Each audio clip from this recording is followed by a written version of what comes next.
Hello, hello, hello, hello, hello. It's my not good Alan Rickman impression today. How is everyone doing? How is everyone doing? Let's turn you on. There we go. Whew, it is, if all goes well, it should be pretty good. It is chilly out here. There is probably like 2 people in the audience who get the reference in the intro comment today. If you understand that, hi, welcome to like being a very niche local thing from like 15 years ago. VVD, we actually might not be getting, let's be honest, we're probably not gonna be printing today with the VVD or the box turtle. The goal today is we have the Jabberwocky. As you can see, we have the Jabberwocky on the printer here. And the goal today is to make it work. We haven't done anything with it other than get it installed on the printer. As you can see, it does that. And the printer homes, okay? So the printer homes, but we haven't done anything beyond that. So we have to finish the setup for the Jabberwocky, get the actual script for the filament cutter and all that set up. We're gonna have to set the new bounds for the XY motion because we did lose some Y, I believe, because this will collapse, this will hit there. So we have to do a little bit of finagling with our configuration today. And then hopefully we'll do some test printing, and that should be it. Should be a pretty chill stream today if all goes well. We're gonna do a little bit of firmware shenanigans to get things started. I really don't like, I gotta figure out how to get that. You know what? Oh, that's, yep. I accidentally unplugged the tool head. Let's try that again. Hopefully nothing broke. Failed automatic reset of NCU. Okay, let's turn that off. The cable accidentally came off. Let me fix this. Hopefully hot plugging this didn't fry anything. That would be bad. Okay. This stupid cable. I don't like this stupid Bowden thing here. You're gonna go there, plug you in. You're gonna go there, and now I'm gonna put some zip ties on you. Hopefully I didn't break anything there. Back in the garage, I turned the heaters on 4 hours ago. It is currently 18 Celsius on this side of the garage. But if you want to know what the actual garage temperature is, the floor is 6 degrees Celsius. The other side of the garage is 12 degrees Celsius. It is chilly. It is chilly. It is a bit chilly in here. And not the good chili. Not like the baby back ribs chili. This is the, oop, I just moved that. This is the King of the North chili, which we don't like. So, yeah.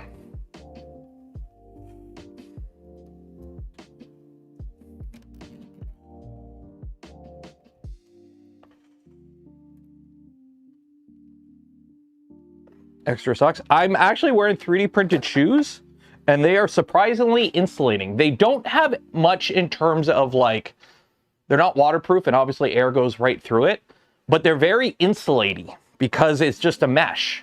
So it actually keeps your feet off the cold ground pretty good, actually, surprisingly. So yeah, it's been bitter cold. Dude, my brother lives in Ottawa. It has been cold, from what I understand. It's actually kind of nice that we got so much snow because I have a ton of snow on my roof, and that's acting like extra insulation, especially for the garage here, because I need to put more insulation in the attic here. So yeah, outside right now, like outside that door, it is currently -8 Celsius. So not that bad, but still.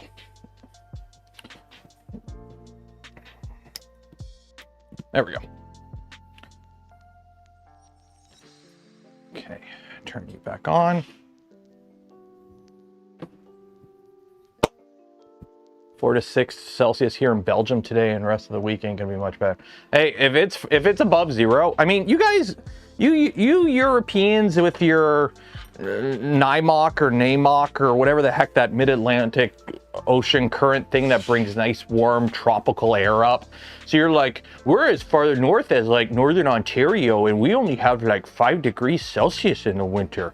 Yeah, must be nice. Must be nice to be living with the AMOC until that shit collapses and then everything freezes and, you know. Isn't that the plot of Battlefield 2142? Like an ice age starts or something and Europe starts freezing.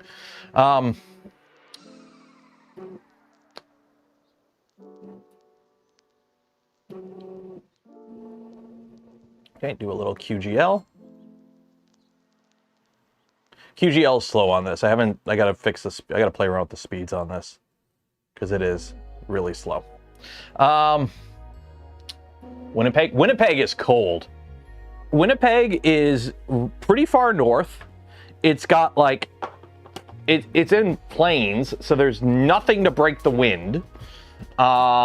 There's no like big, well, actually, I'm pretty sure isn't there like the Great Slave Lake or something? I know they have like a big lake near them, but it's not like the Great Lakes where they act like a heat sink to kind of trap some heat. So they don't have any of that. Winnipeg sucks in the winter. It's like one of the coldest, like it's like I think isn't it like the coldest major city in North America or something like that in the winter? It's at least in Canada. Like out, you know, excluding like Nunavut and shit like that. Like Winnipeg, that's what it is. Yeah, Great Slave Lake is further north, right? Isn't that the Ice Road Truckers Lake or something? Anyways, yeah, shit's cold. Shit's cold up there. Shit is cold up there. Is this the gray and orange rotating printer that rotates in the intro? Is it? I mean, that printer that you see in the intro, for one, that has an afterburner on it. That is just the generic Voron V2.4 launch edition, like pre-stealth burner. Like this is like the very first edition of the V2.4 there. That's just the wireframe of it spinning. Somebody rendered it out for me. I should probably update that, but like, I don't know how to, and I already have it, so yeah.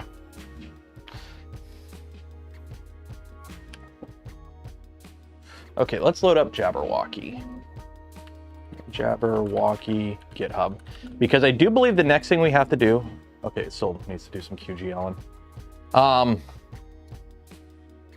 No, that's not it. Jabberwocky GitHub. That's a Great Slave Lake. Okay, that's what it is. Okay, so... sample configs. So we already have the Nighthawk. What is the TAC macro? Enable fans, pre-flight check.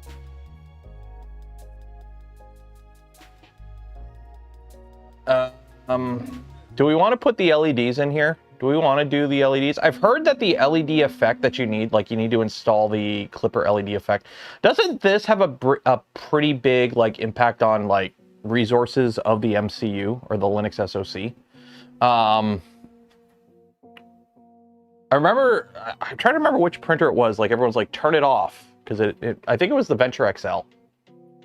I think it was the Venture XL that had that and we had to turn it off because it was like causing a buffer error or something. Thinking of going to Canada this year. We're going to the States, but decided to leave this one for you.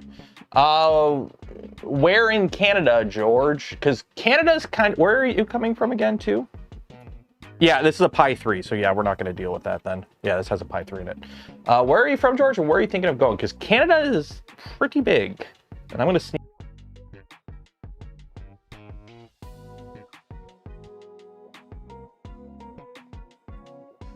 Zoom tight.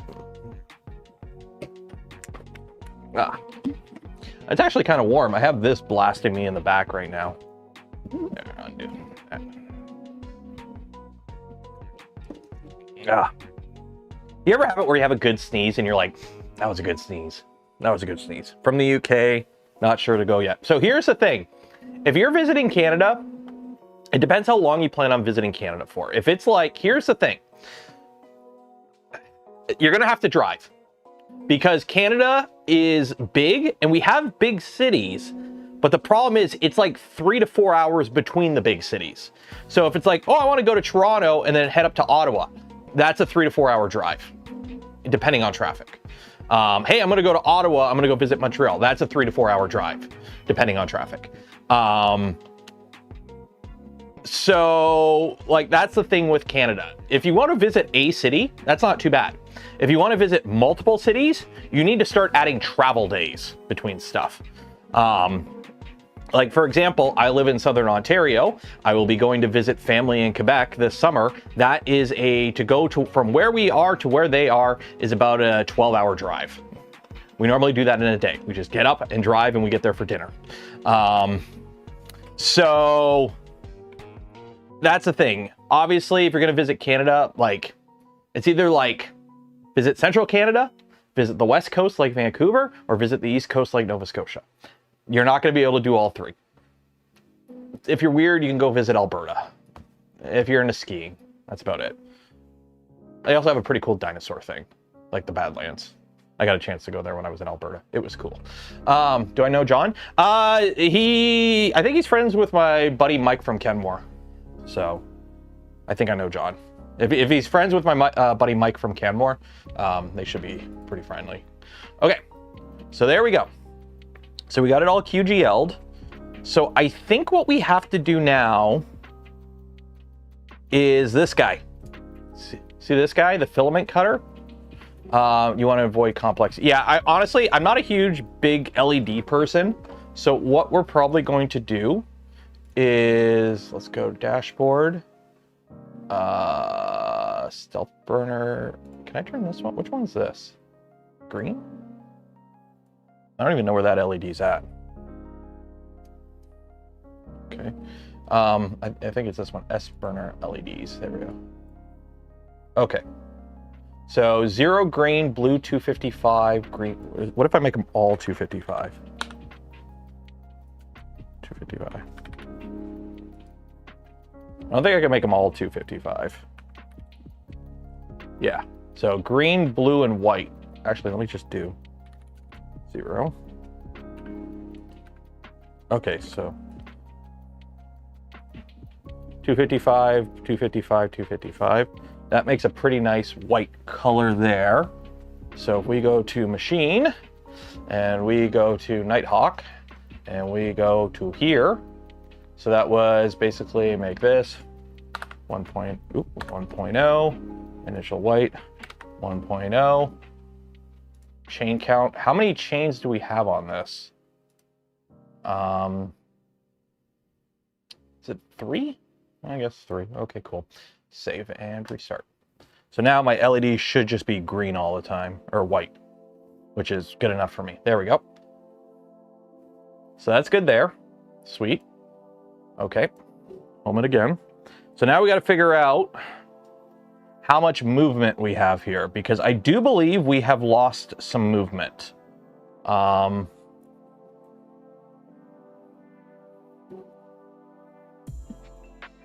Ottawa to Montreal is a 2 to 3 hour drive. Honestly, like if you're going to visit Canada for like a week and you're renting a vehicle, you could like fly into Toronto, spend a day or two in Toronto, drive up to Ottawa, spend a day or two in Ottawa. So like drive up in the morning, spend the day there, spend the night, spend the next day, the next morning, wake up, drive to another city. You could do Toronto, Ottawa, Montreal, but then the problem is, are you going to fly back out of Toronto and have to drive all the way back? It's not like a loop. It's not like a loop.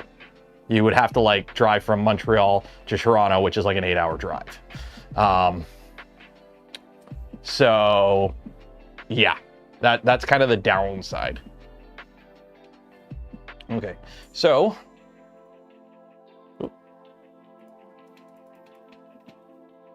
that is 0. So that is way to the front. Why is my bed so far front? But that is okay. So let's go all the way. Can I shift my bed back? I might be able to shift my bed back here. Bed back and beyond. So there's 3. And we have extra room. Oh yeah, we got, not really. That's 300 there. That's on the bed. How big is this bed? Why does this bed feel off? This bed feels off. Like it's really front forward. No, it's a 300. No, it's a 305 bed. That's why. Yeah, the bed's 305, but I have a 300 flex plate on it. That's why it's off. Okay, that makes sense. So that is zeroed there. 1, 2, 3.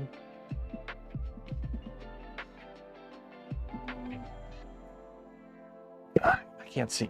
I'm trying to line up the nozzle. Yeah, so that I can't do 0. So I would actually have to shift this bed more forward. We're gonna have to shift the bed more forward because this tool head, I think, sits more forward than, yeah,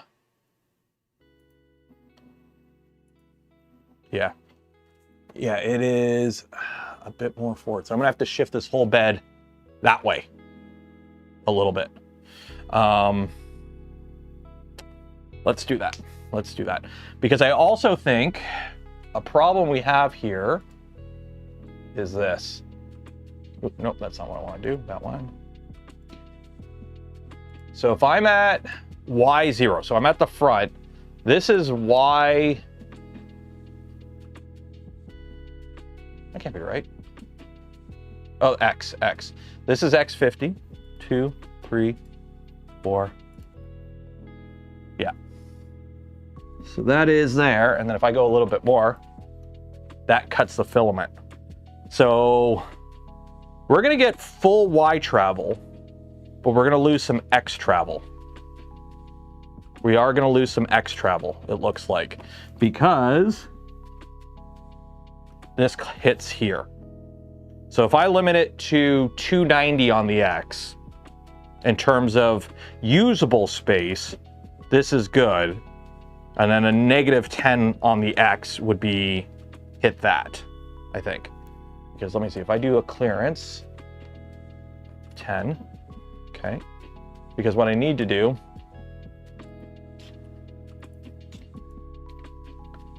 is that hit.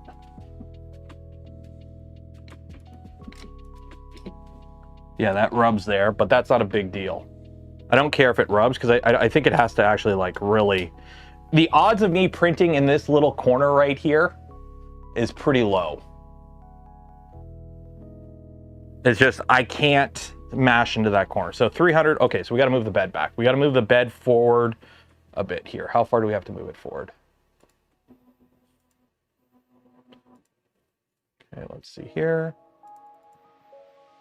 Oh, hey, also don't forget, every stream, we do give away a spool of Polymaker filament. So link in the video description, go enter for your chance to win.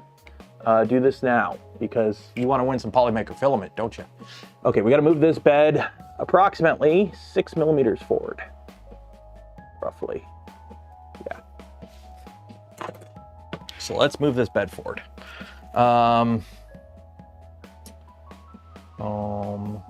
X and Y.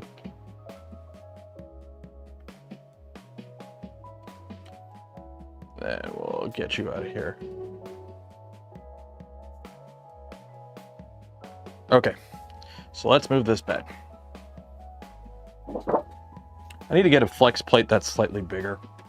I might put a Prusa XL bed plate on this, we'll see. Or not XL, Core 1L. Because I think I have some extra Core 1L bed plates. I think they gave me some. Like the dang stream. Yes, like the dang stream.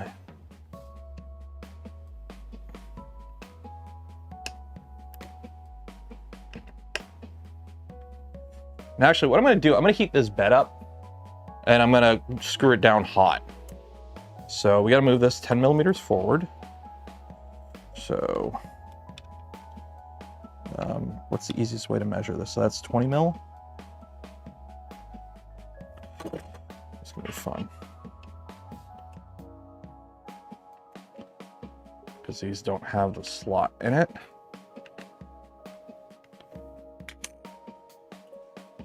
So that to that is 19 mil. So if I bring this up, come on.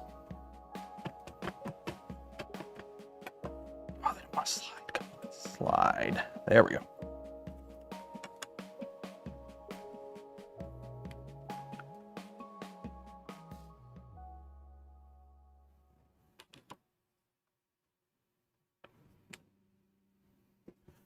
There we go. Okay. Now the cool thing about tap, I can just home on this and make sure that we're good.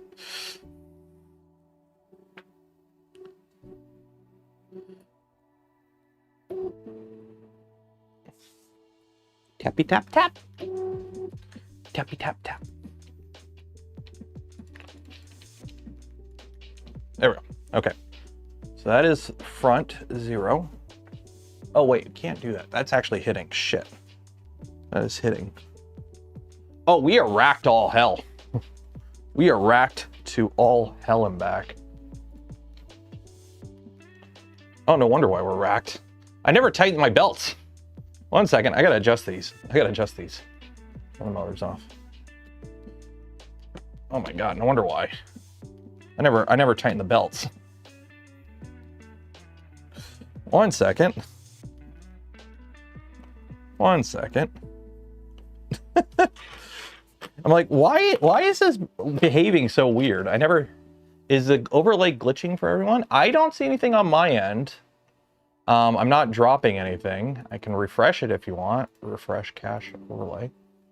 There we go. Newest member, Steve builds. How is Steve the newest channel member? Hasn't Steve been a channel member for like ever? Am I missing something? Yes, that guy named Nero did a pretty good anti-racking video.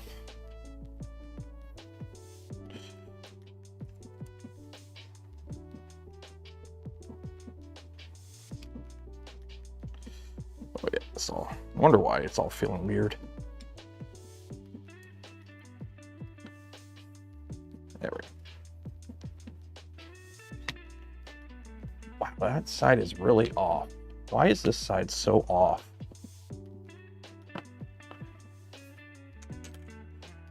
I should have moved the Z up. I should have moved it up more. Oh well. Oh, these are so loose. Oh, no wonder why. These are so loose. Wow. The joys of working on a printer that's like freaking ancient, eh? Those show up as new members? No, they don't. It still shows Steve there, Lee Smith. Unless the overlay is really... Well, we can fix that. If you become a channel member, a Patreon supporter, or if you gift membership, well, actually, Patreon won't show up. But if you become a channel member or you gift memberships, your name will pop up here. So if you want your name on the big screen, because, you know, reptile brain and dopamine response, just become a channel member. Support the channel, content I create, things I do, and hey, you too could be up on the big screen. Okay, let's get this. Loosen that, loosen that.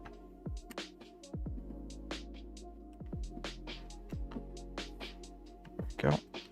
Let's try this. Wow, that is so far out. Why is that such a mess? Why is that racked so much? What am I missing here?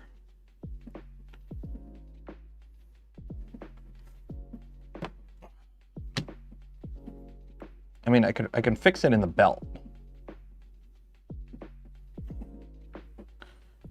What is going on here? Are my belts on the thing? They're on the thing. Nothing's skipping.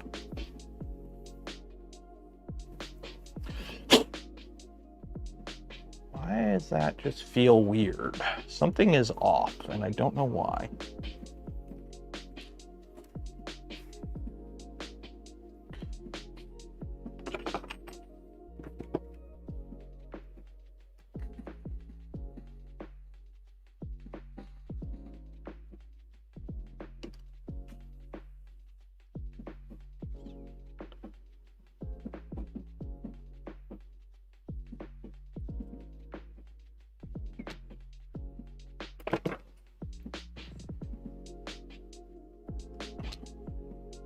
That just feels really weird. I don't know why that's racked so much. Why are you racked so much? But I have to pull that belt that tight.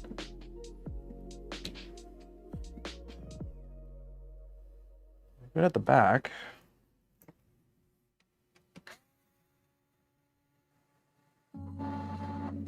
Yeah, undo you all the way. Because the belts are even. That's the thing.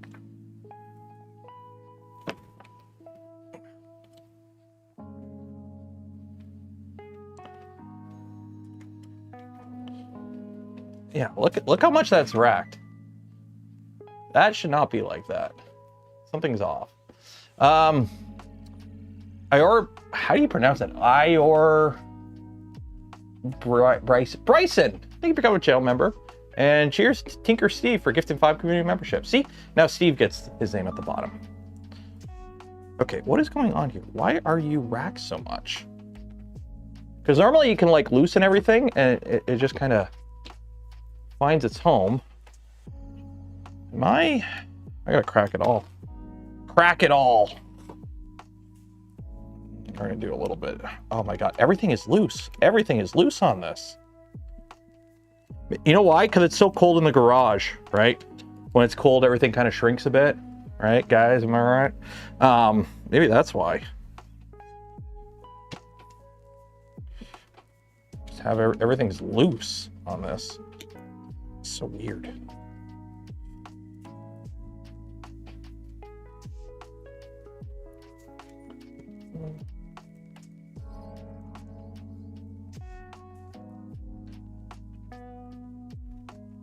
Oh, I got a package.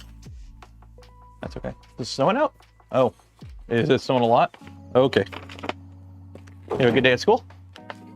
Okay. I got a package. I got a package. What could it be? M3 washers. I don't think I'm gonna be running out of M3 washers anytime soon. I ordered 350 of them. And then what else did I get? Oh, just what I wanted.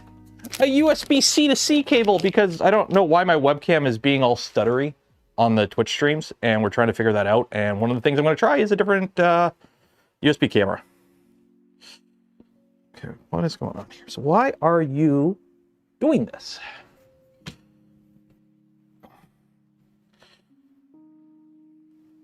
I'm wondering if I gotta... How are these? How do these feel? Loose? You know what? I think we gotta take the head off. We're gonna have to take the head off. I'm gonna have to play with one of the belts. I'm gonna have to play with one of the belts. Actually, order them. I know!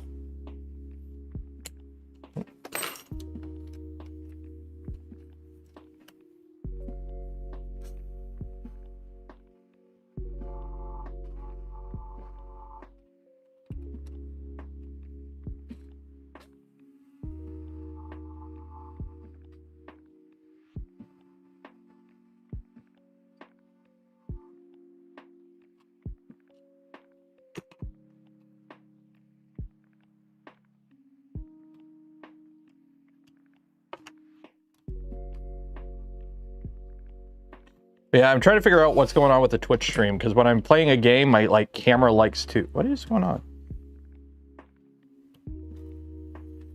You should be pretty loose.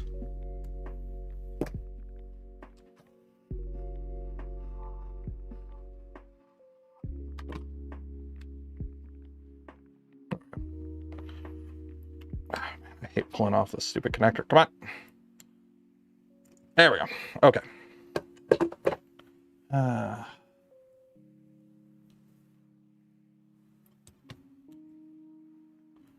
So that's that. I think I'm gonna have to take this off. Let's see. So that's the top one. So the top one is loose. Doesn't feel that loose. Yeah, it's loose. It's loose. Okay, so I gotta pull the top one a bit.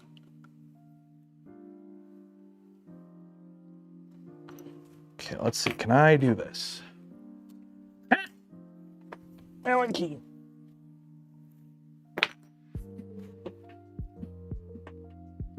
A few years and now I have 100. Yeah, I ordered 350 because here's the thing. A 99 pack or 100 pack was $9 on Amazon, and a 350 pack was $7.50 on Amazon. So that's basically why I ordered so many, because it was literally the cheapest option. Yeah.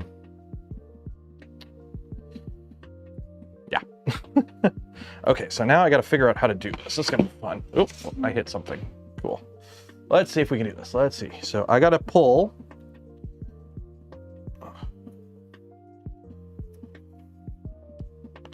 Oh, that felt loose. That felt really loose. Let's see, is that good now? Let's see. There we go. Yeah, that was it. This belt needed to be pulled tight. And now with both of these loose, can you feel that? You can see how it's not moving? Yeah, this one belt needed to be tighter. I thought I screwed up. I didn't screw up. I tightened the belts evenly, right? You know how we cut our belts evenly? I don't think I actually cut the belts evenly on this. I think what I did was I ran one belt, set it, cut it, ran the second belt, set it, cut it. So they probably were never even to begin with, but I tensioned them evenly in terms of length, which now we're good. Now they're even. Okay, let's put the front back on. Just make sure this is all nice and tight before we go. And tight enough. Good enough. Okay.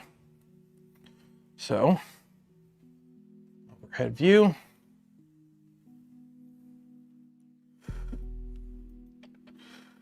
Get stuff back in. Click.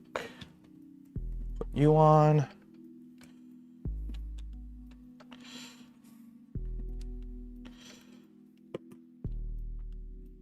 So who here has been watching the Twitch streams I've been doing over the last little bit? And have you been enjoying them? Because I'm having actually a lot of fun. We just finished playing Black Mesa.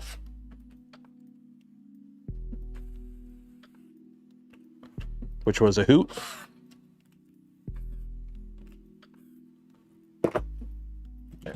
There we go. For the Dope Fund. Okay, power back up.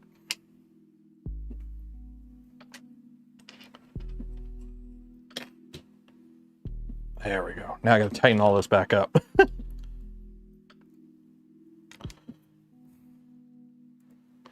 It just subbed. Cheers. Yeah, the Twitch streams have been fun. Need to get more people in them so the chat's a bit more active, but we've been doing, I have such a backlog of games on Twitch, or on Twitch, on, oops, too tight.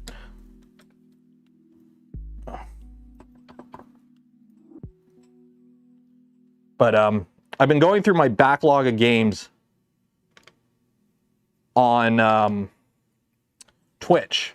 Finally getting around to playing and beating a bunch of games I've like picked up on sales. Because everyone has a everyone's Steam account has like so many games you've never played, that you bought but you never played. So we just beat Black Mesa, which is the Half-Life remake essentially. And then tomorrow we are going to start playing Control, which I've heard is pretty trippy, and I know nothing about it. Other than apparently it's like in the Alan Wake universe, but you don't need to play Alan Wake to play it. And I watched some stuff on Alan Wake and it doesn't seem like a game I'm super interested in, unfortunately. But I saw the trailer for Control 2 at the Games Fest there or whatever when they showed that off. And I'm like, this looks really cool. So I figured, hey, we'll play Control. I know nothing about it. I know nothing about it other than like, it's supposed to be good. It's supposed to be very mindfucky, which I love. It won a bunch of awards. So we're just gonna play it. We're gonna go in blind, and we're just gonna vibe with it. So it should be pretty good, I'm hoping. So if that sounds like something you're interested in, throw a follow to the Twitch account, the Twitch channel, Nero3D on Twitch. I've been streaming in the mornings because little guy is at work. So check out The Invincible. It looks like a fun Richard Mars mystery game. I'm not really a fan of like mystery games. Like, don't get me wrong, I'm okay with puzzles in games, but I'm not a fan of puzzle games.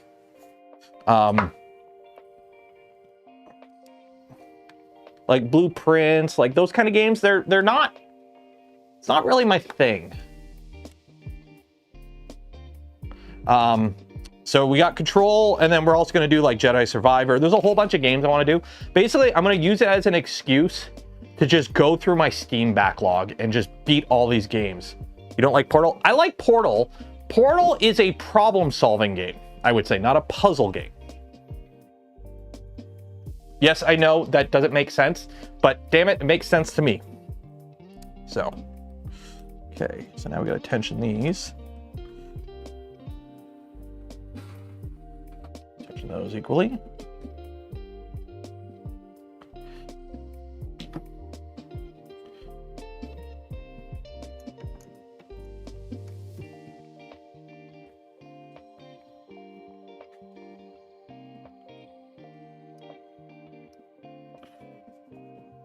There we go. That feels good there. Now I got to tension my Zeds. Wonder why everything's out. Have I tried Portal Evolution? No. I mean, I haven't played Portal in a long time. We did line the bed up too, so we're good there. Actually, I have to shift it ever so slightly more forward.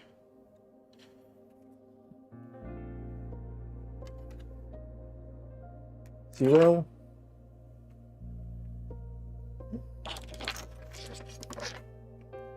Zero. Okay, and now we see if I screwed up the belt tensioning. So when I move this backwards, nothing should move in the tool head.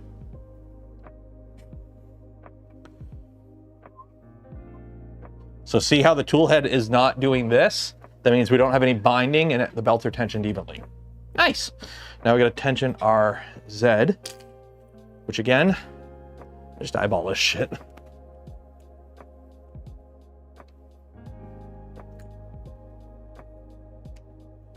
Try and use the same hand and just kind of...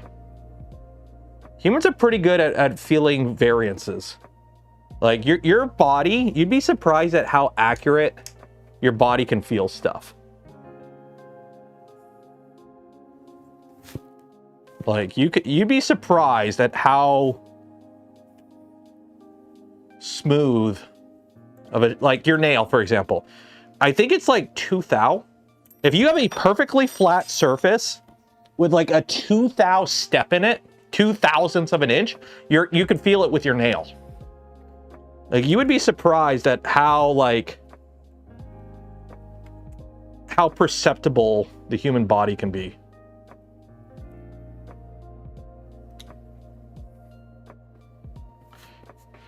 You gotta feel them all the same way though, that's the thing.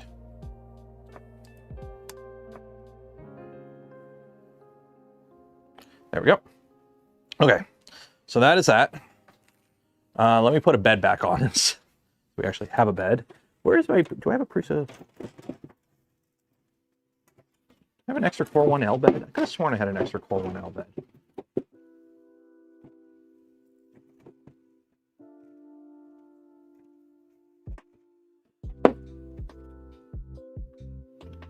Oh, that is an old bed. Fabrico bed, Fabrico bed. I could have sworn I had an extra Prusa Core 1L bed.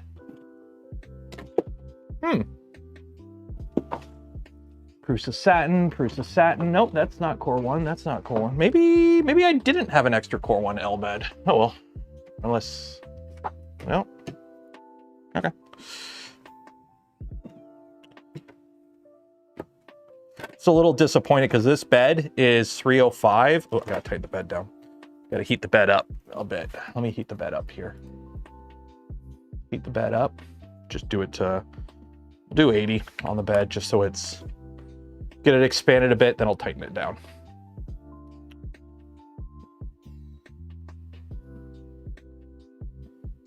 For playing Jedi Survivor. I know, I've heard good things about that game. It's on the list. So we'll beat Control and then we'll do that. How much filament? Okay, I'm gonna have to put some Petchy in that printer.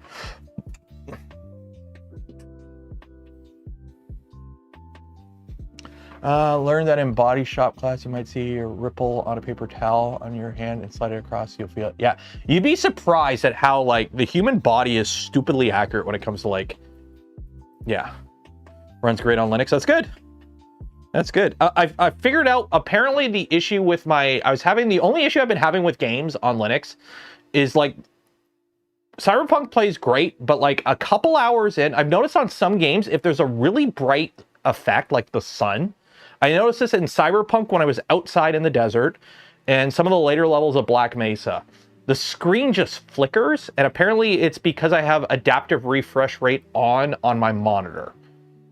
And I just turn that off and it goes away, and apparently it did, because I haven't been able to have it happen again. So, Jedi, yeah, I picked up both those games, dude. I picked up Jedi Survivor and Fallen Order for like $15 together on the Steam sale. It was a bundle over the holiday, so I bought a bunch of games on the Steam sale. So we'll be going through that. Right now we're just letting the bed heat up and heat soak for a bit before I screw it down, and then we'll adjust our variables and hopefully get it printing. Hopefully. That's a game you play with a controller, right? That's a controller game. I gotta find my 8-bit Dendo. Oh no! Oh no! No, not the WB-57. No. Oh no. Oh no, not that plane. Dang it, I like that plane. It's sad. NASA uses a bunch of like old military planes for like, if you ever see a video of like a spaceship in launch from the air, it's like this is the plane that takes those videos. They have like U-2s too.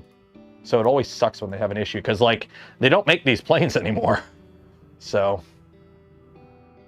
let's landing belly landing. That sucks. That sucks. I hate seeing old hardware like that in accidents, because you can't help it. Shit just happens. Play with the controller. Okay, I have a 8-bit DO controller, however you're supposed to pronounce it. Although I bought the wrong one. I should have bought the one that has the Xbox 360 button pattern, and I didn't realize it when I bought it. I bought the one with the Nintendo Switch layout, but I don't think it really matters. Button is button. Canberra crash. Yeah, the WB-57. That's the one, if you saw like videos of like the SpaceX launches where it's like you could tell like a tracking shot, they usually come from that plane. You used to work at Dryden? Okay, so you might have seen that plane then, the WB-57. Okay, we're just letting the bed heat up. Ooh, wow, that heats up quick. I love aluminum beds. I love aluminium. Okay, let's tighten this down. Remember when we were like, tighten only 3 of the screws, leave 1 not tight.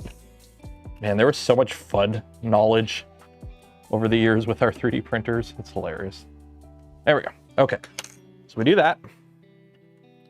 Put you on.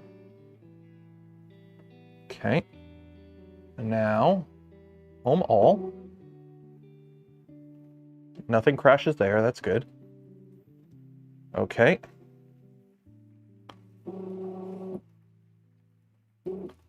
Okay. Now we do a QGL.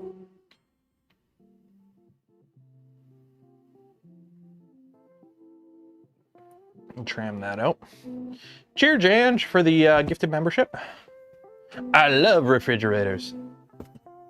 You play with keyboard? Okay, I'm just wondering, like, I don't mind certain games. Like, if it's a first-person shooter, I have to play it with a keyboard mouse. Some games, like if it's a third-person like RPG hack and slashy, I usually play with a controller. Like Elden Ring, I play with a controller. But a lot of games, I just like keyboard and mouse. Cyberpunk, you play with a mouse, keyboard and mouse. Better control, better precision.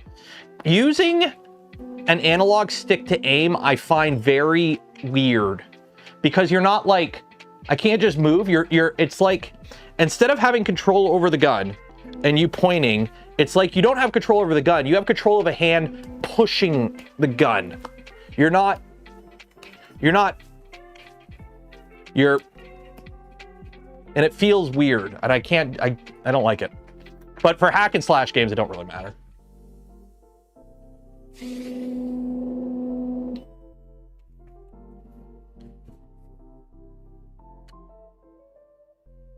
Okay, so what am I doing? So we got that. I'm gonna have to adjust our min max. So what I have to do, we're gonna lose some distance on the X.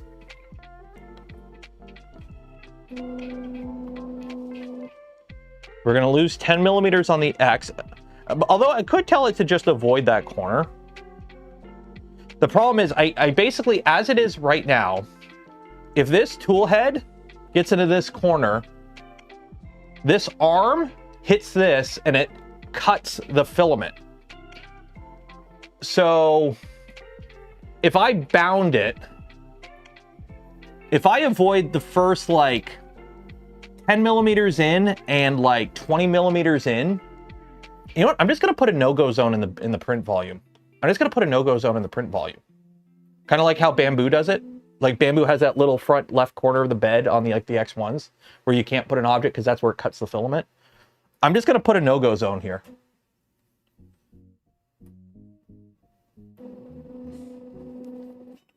Yeah, we're just gonna put a no-go zone there. Why? Because I can print over here fine. It's only this front little area where it cuts. So. Are these the stock idlers? Everything on this kit is stock with the LDO kit, which is the first. This is built with the first generation of V2.4 kit from LDO. This is literally the first Voron kit from LDO I ever built, I think. Every Voron prior to this one had a was self-source. Although I can't remember, did LDO come out with V0 kits before V2.4s? Like, I think I have a badge on this. Let me see. I think I have a badge on this. Do I have a badge on this? I do. V2 review kit for Nero 3D. Yeah.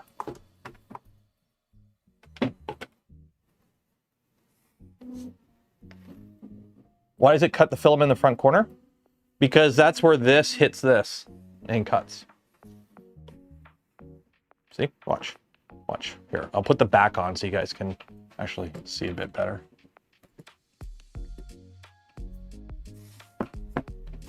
Put you in there. Yeah.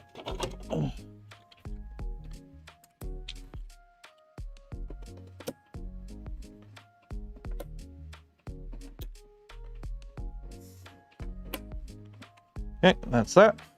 So we go to the front. So we're right at the front.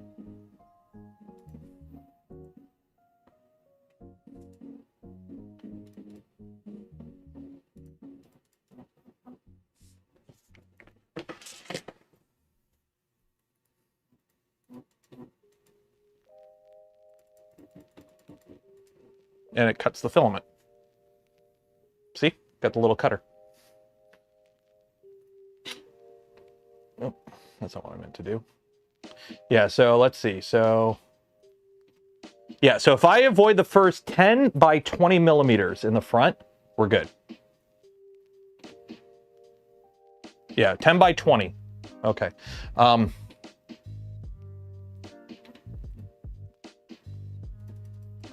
But yeah, how it cuts the filament is literally this arm. This cuts it. It goes cut.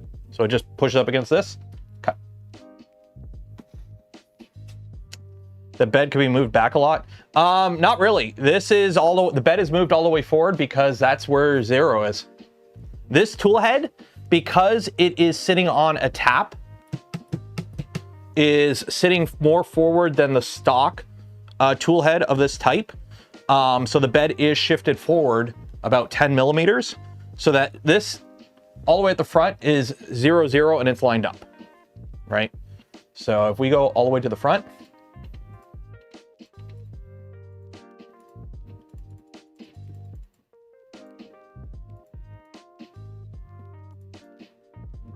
yeah, we're all the way at the front. And it's lined up, basically. So, actually, shoot, I might have screwed that up. One second, let me turn the bed off. Where are we at? Oh, I screwed up. I moved it all the way to the front. Oh, shit. Yeah, you're right. I think I did screw up. I gotta move the bed back.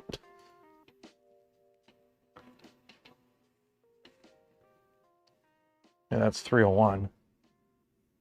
Yeah, that's lined up with the back. No, we're good. We're good. It's because the flex plate. Yeah, we're lined up right. Yeah, 300 is lined up with the back. So when I'm at max, 300 max, we are lined up with the back of the bed. It's because the bed is 305. The stupid flex plate is needs to be lined up with the back. That's how it is. I need to get a bigger flex. I need to get a 305. I really wish flex plates were oversized. If you have a 300 bed, get a 310 flex plate. Get an oversized flex plate. It works better. Okay, let me turn the bed heater off. Okay, we're good there. So I think the next thing we have to do is put in the sample config for the, what is AFC? These are the starting values for AFC using Jabberwocky. What is the AFC? What is AFC? And extruder, MMU values, tool head, extruder to nozzle. So we're gonna need this.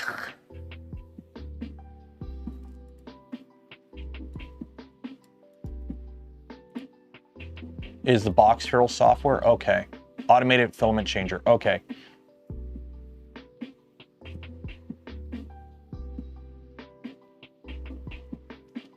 Not much if you're yeah, if you have like end stops, yeah, you're not as big of a deal. Okay. So I think we can do a test print on this now.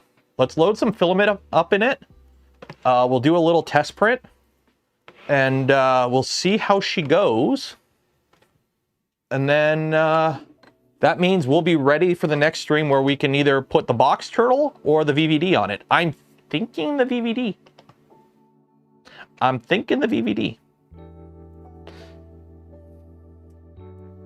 I'm thinking the VVD.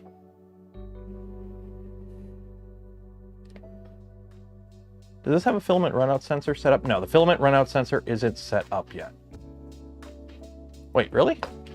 Jabberwocky GitHub. Do they not have the filament runout sensors in the Jabberwocky config? Nighthawk 36 config.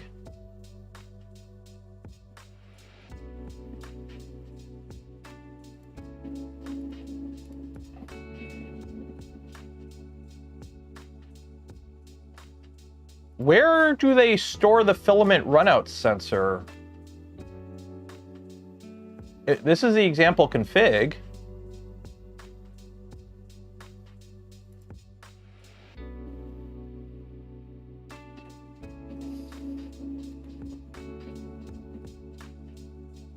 Where is the... Like that's the example config we're using.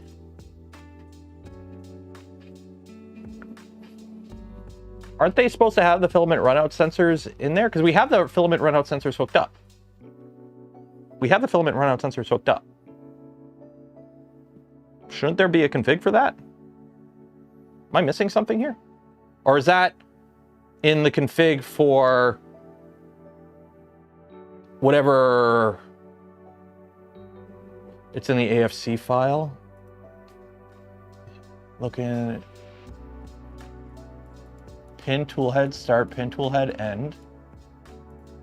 So GPIO 13. Tool station distance from the toolhead sensor to the tip of the nozzle. So are these... I mean, we don't really need it right now because this is for AFC and we're going to be using the, whatchamacallit. Okay, so what we're going to do, the goal today is basically make sure this printer is fully operational. And then I'm going to go poke my head in the VVD Discord and be like, hey guys, well, how do I make sure when I set this up on stream, I don't make a fool of myself?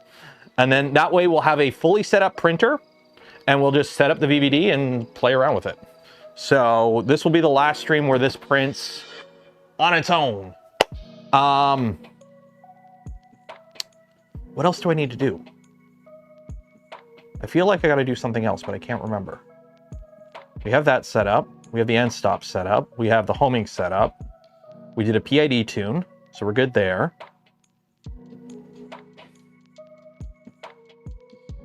What else am I missing? I feel like I'm missing something. We haven't tested the extruder. That's what we haven't done. We haven't tested the extruder. That's what we haven't done. That's what we haven't done. We haven't tested the extruder.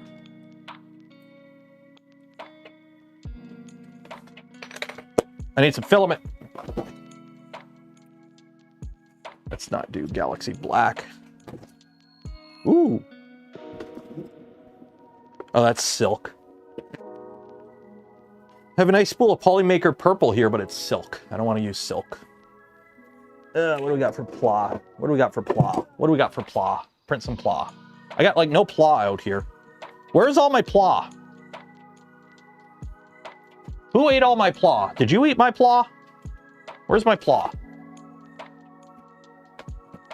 Where are you? What are you? What are you? Pet G Ultramarine Blue. Ooh, that's a nice color. What are you? Galaxy Purple. Sure, why not? Who likes purple? I like purple. Let's do purple. Okay.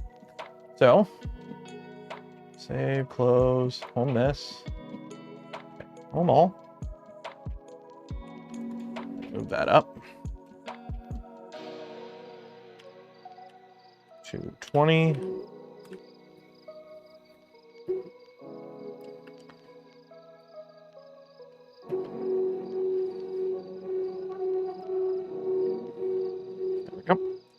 Okay.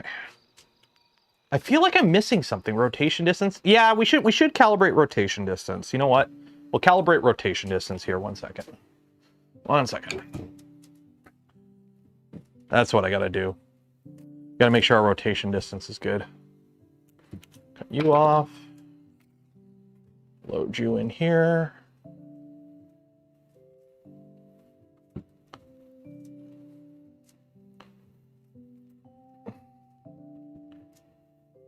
Okay. Where'd that piece I go to cut? Getting old sucks. Okay. So.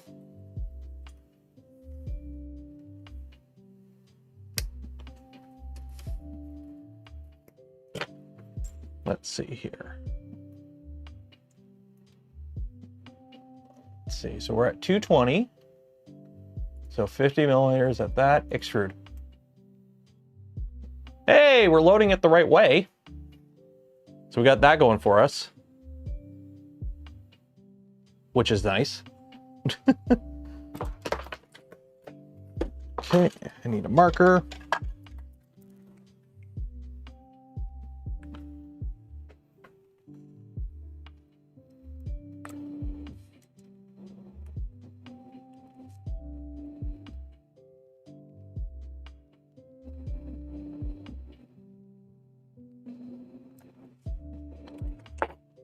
Extrude 50 mil and extrude 50 mil.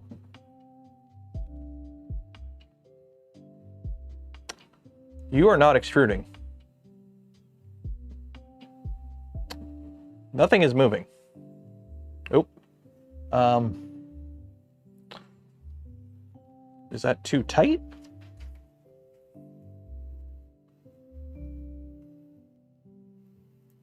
What is going on? The motors aren't moving at all. Retract? Okay, retract works. But the gears are spinning. Extrude. Okay, filament's going in. Filament's going in.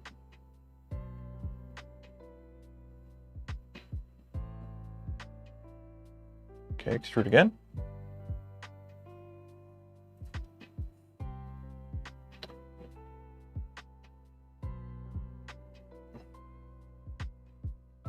What is going on?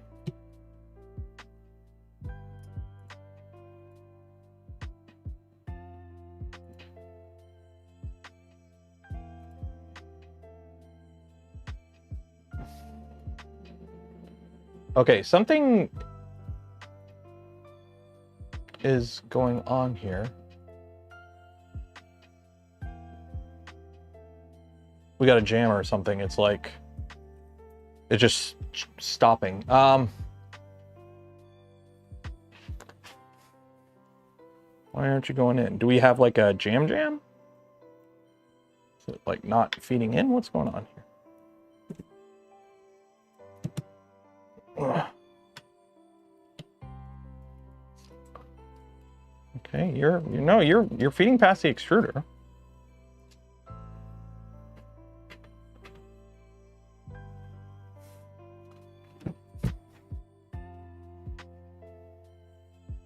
The hot end's 220. That is filament. What is going on here?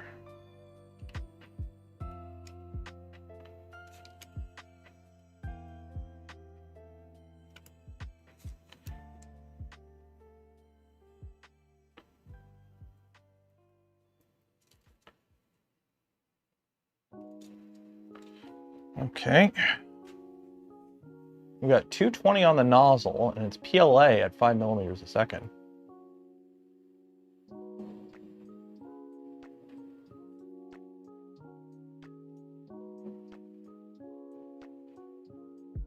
It's like stalling.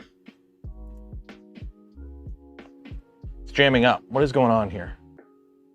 I can feel it. It's like, it's not. No, it's not. The filament cutter is clear.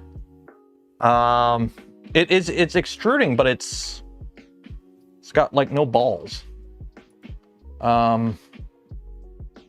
Printer.cfg. We got here.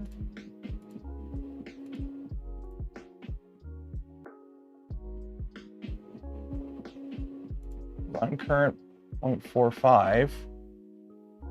Current too low. We've already done the PID tune. It's got 0.45 on the stepper.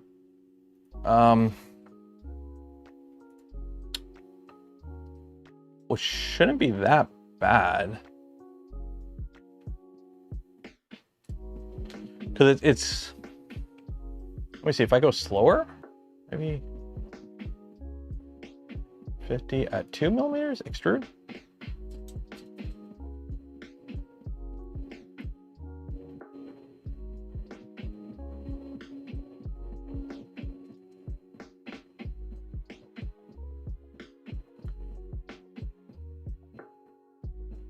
Oh, you know what? Maybe this is a stupid screw. Maybe I gotta.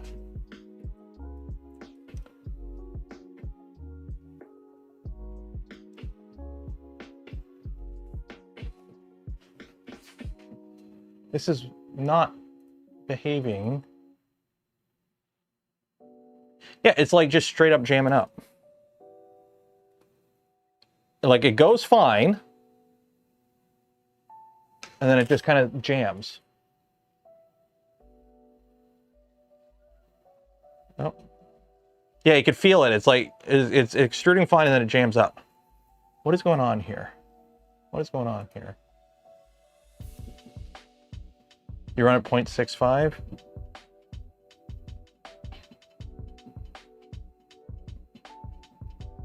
Something's binding, I think. Yeah, you run 0.65? Out of all the ones you've built, this one's still my favorite color. I know. It shouldn't be like, the fact that it's stalling the extruder is not a 5-degree temp thing. It should be stripping the filament. Like, I've never had an extruder just stall. It'll strip the filament before it stalls most of the time. So that means something's binding. Something's binding, I think.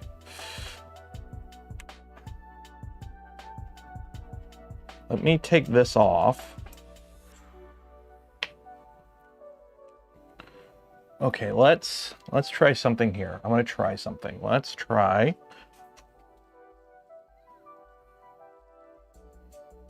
Let's try this. I have it off. So we're going to extrude 50 millimeters. Extrude, extrude.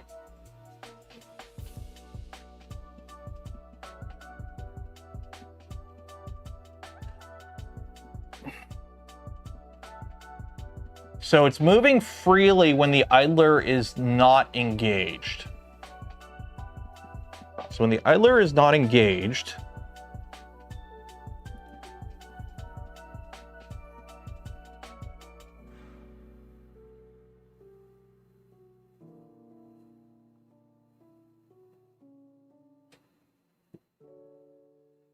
seems to be moving pretty good. So when the idler is not engaged, we're good. So it's something with the idler.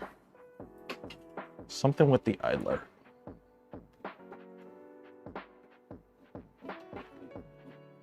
The idler is moving pretty smoothly there.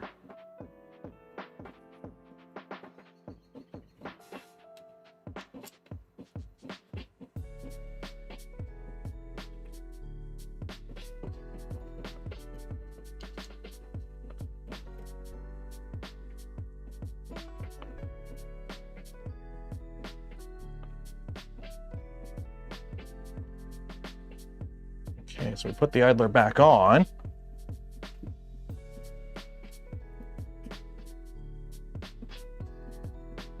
Yeah, there it goes. Yeah, it does like a little hiccup where it just stops extruding for a second. Like it's binding.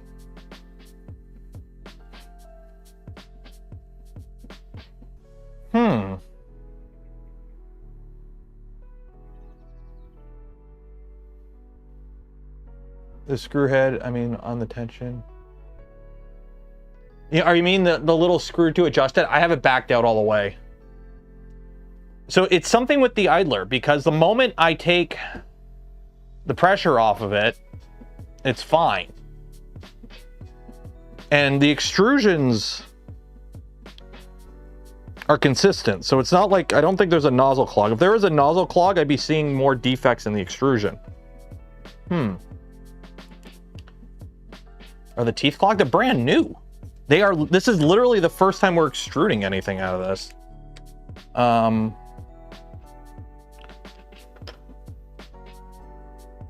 What is going on here? Let me see.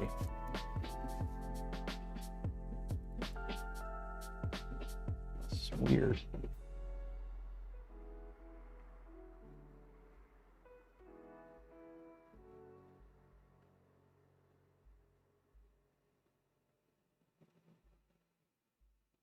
Yeah, like it extrudes fine and then it just like hangs up for a second.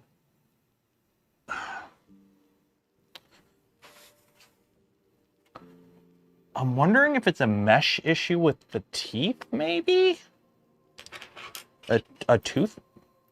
Well, here's the thing. I don't think it would be an issue.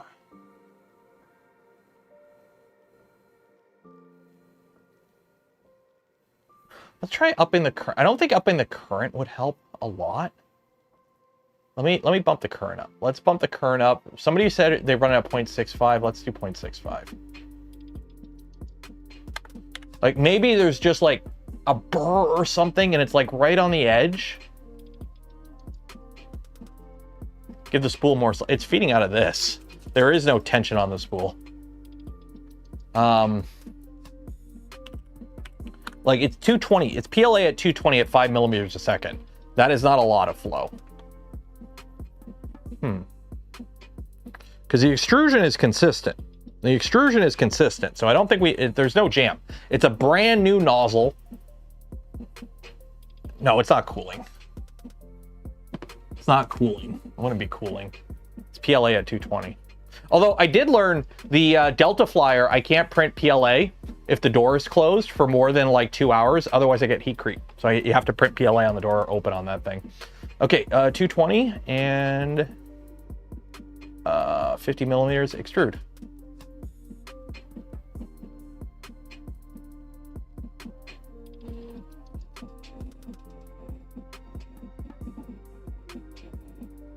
I think we're good.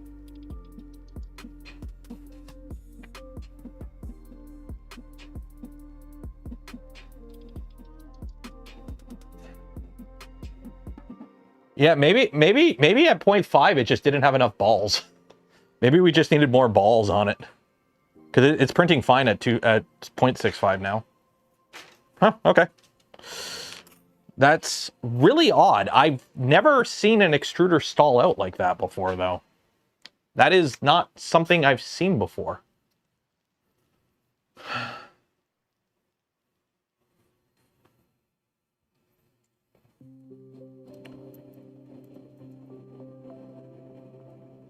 Like, maybe it's just one of those things we got to run it for a bit, let it, like, break itself in kind of thing.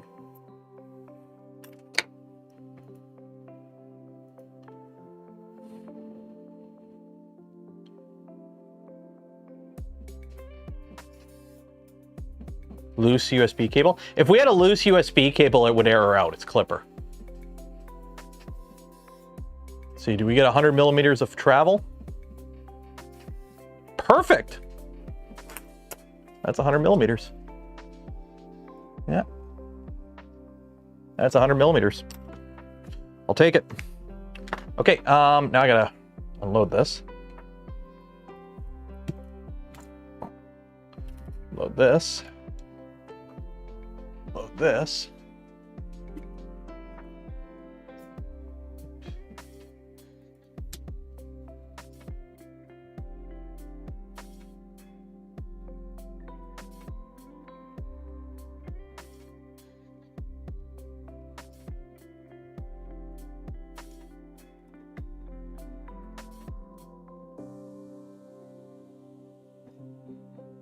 That grab? I don't think that grabbed. Did it grab?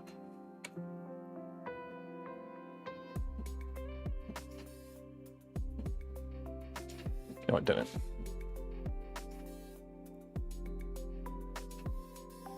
There you go. Now it grabbed.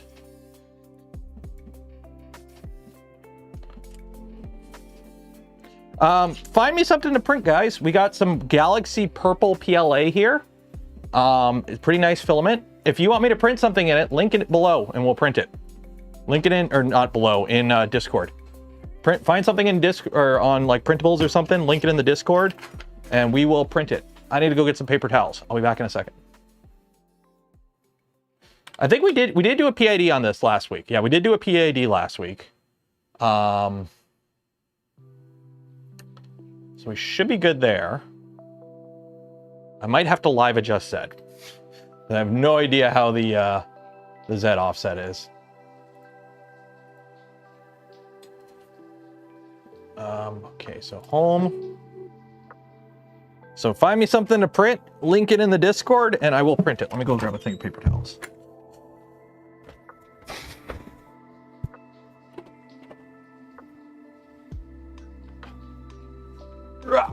There we go.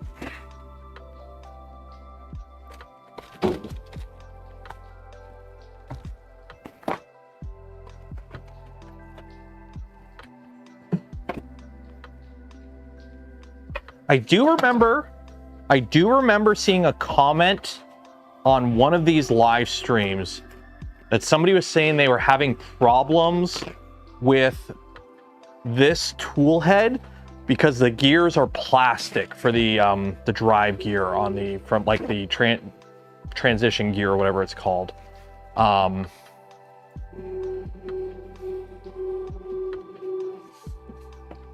Print Grimace. Well, find a model for them. Find a model and we'll put it in we'll slice it up. Try not to burn myself.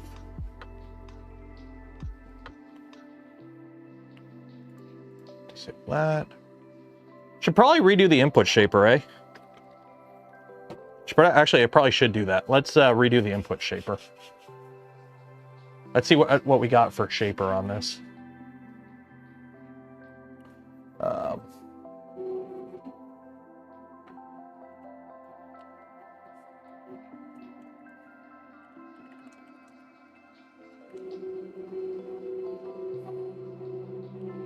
Yeah, I'll let it run while we get it sliced.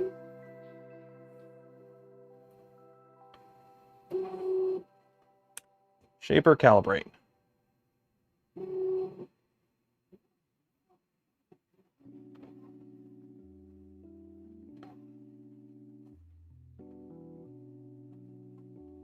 It's not a lot of flow in the hot end. It's a sail. It's the bamboo hot end, isn't it? Should be able to do some decent flow. I mean, I'm gonna slice with the default Voron profile. We're not going crazy.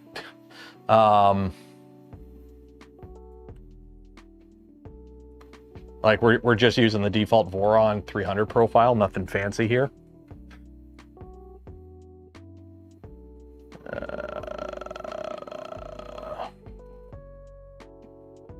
PLA, Polylite. I will use Polylite PLA. Whatever. Okay, so what are we printing? What are we printing? What are we printing? What do you guys want to print? What do you want to print? Do you watch Quarter Crew? They showed the original dancing. I do watch Quarter Crew. I've met Ren before. He's a sweet dude. But yes, I do watch Quarter Crew. I actually am sub to their like channel, like their own little, it's like $2 a month. I really like their VFX breakdowns, so I actually am subscribed to their thing.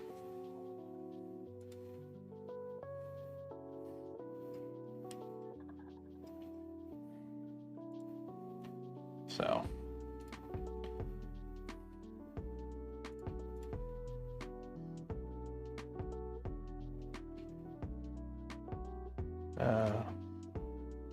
is everyone all recovered from the storm over the weekend? Let's see what shows up for purple. Ooh, we can print a purple worm,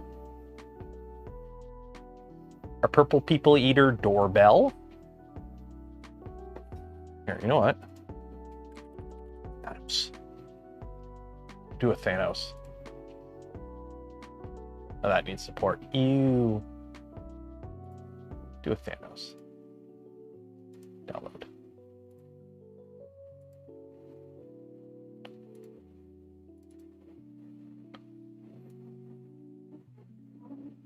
There we go.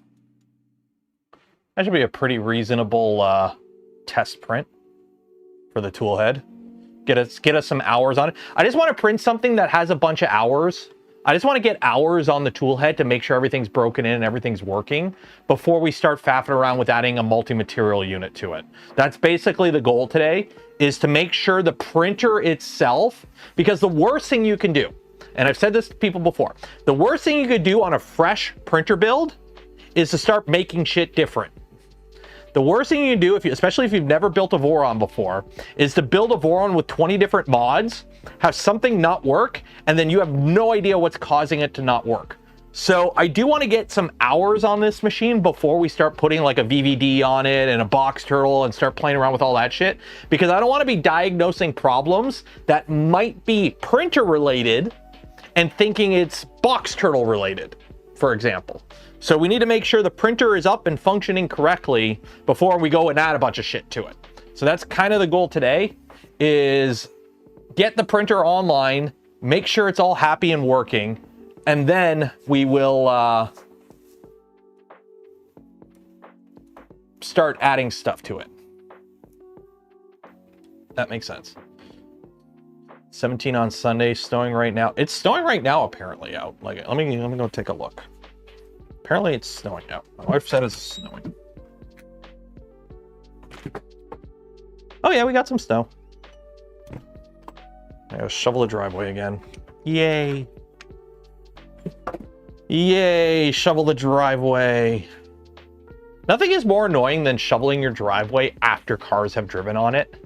And then, because you got your shovel, right? And then you could just, you know, if it's a fresh driveway, you could just slide it right across. But if somebody drives on your driveway, like my wife came home from work, after the stream ends, we're like, I have to eat dinner quick, and then I got to bring the little guy to Scouts. So we're going to be leaving and then coming back. So that means when I go to shovel the driveway tomorrow morning, it'll be like my shovel will get caught in that really dense packed snow, and you can't just skirt across it. So you'd be like shoveling, and you crash into it. Yeah, it sucks. It sucks. Okay, we got some input shaped here.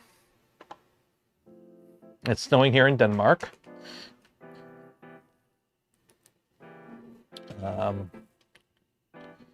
You have Boy Scouts in Canada? Well, we have Scouts Canada. We have Scouts Canada.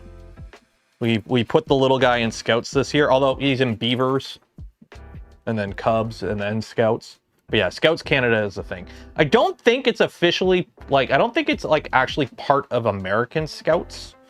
Scouts Canada. But we do have, like, Scouts.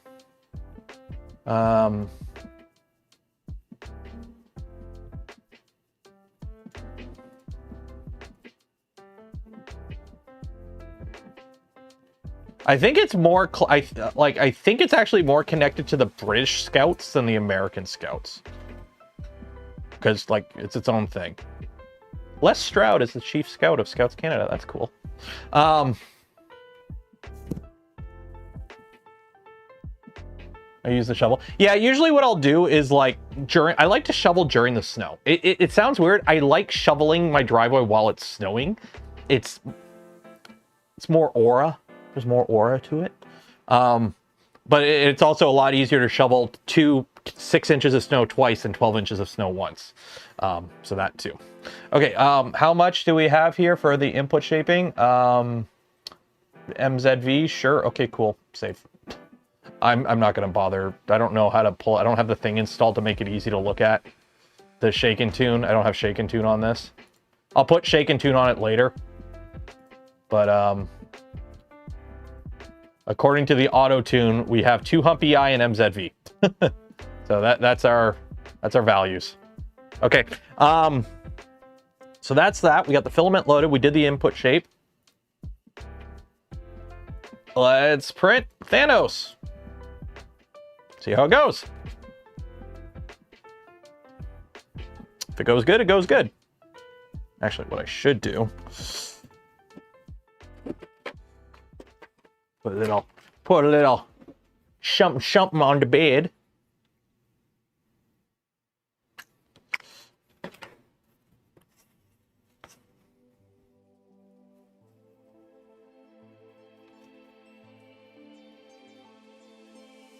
There we go.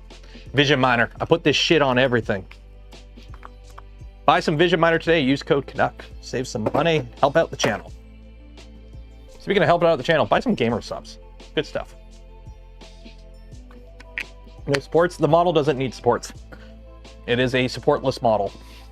There is a little bit under the chin, but consider this an overhang test. The model is designed to print without supports. You know what really sucks? I'm throwing a company under the bus. FlexiSpot. FlexiSpot reached out to me last week, and they're like, hey, we want to sponsor a video. We're willing to provide you with a product that you can show off. And I'm like, hey, cool. I need a new computer chair. Let's do the computer chair. And they're like, sweet. So I had back and forth talking with FlexiSpot rep, get everything set up. They send me the contract. I send them all my information and everything. And it is FlexiSpot. It is the email address for FlexiSpot. It's the account that I've talked to in the past when I did a previous FlexiSpot sponsorship. I go through everything to get set up. And then they sent me an email last night saying, oh, sorry, our quota's full. We can't do it with you. Have a nice day. We'll contact you in the future. What the fuck? Like, which really sucked. I was like figuring out how I was going to do the video with it. And like, I'm planning it all. And then it's like, nope, we changed our mind. We're not doing it. Then why'd you reach out to me? What the fuck? So yeah.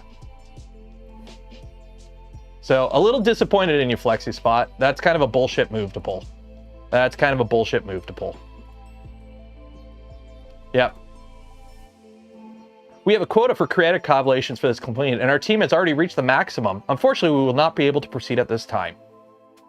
Hopefully, we can work together in the future. It's like, then why the fuck did you reach out? Why did you make me go through like the whole email response thing, do the whole contract thing, send you all my shipping information and everything, and then just go, actually, no, we're not doing it, cancel.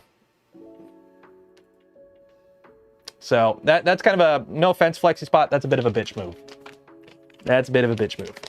If you've already gotten that far in the process, guess what? It's oh no, because what probably happened, honestly, what probably happened is they probably like, okay, we have room to do X amount of promotions. Obviously, we're going to get some people not respond. So we'll send out to X plus whatever amount of people. So, okay, we can do this promotion with 100 people, and we're going to send it out to 200 people in the first 100. And that's probably what happened, because I didn't see the email till a couple of days after I got it. But still, once you start the process, it should be locked in at that point. What the point of like locking in, like, hey, let's move ahead, and then at the last minute going, actually, no, we're full. Like, that sucks. Like, why? It's annoying. Yeah, they overbook. They're like a fucking airline. So I'm sorry, FlexiSpot. That's a bit of a bitch move. The moment you get a reply from a creator who's interested and they're like proceeding, you should proceed. You shouldn't like collect all their information, send out the contract and everything, and then cancel at the last minute. That's a bit annoying. So, yeah, I'm a little disappointed in that, FlexiSpot. I'm a little disappointed. Should tweet at them. Tweet at them. That's always the fun way to do it. Just yell into the void.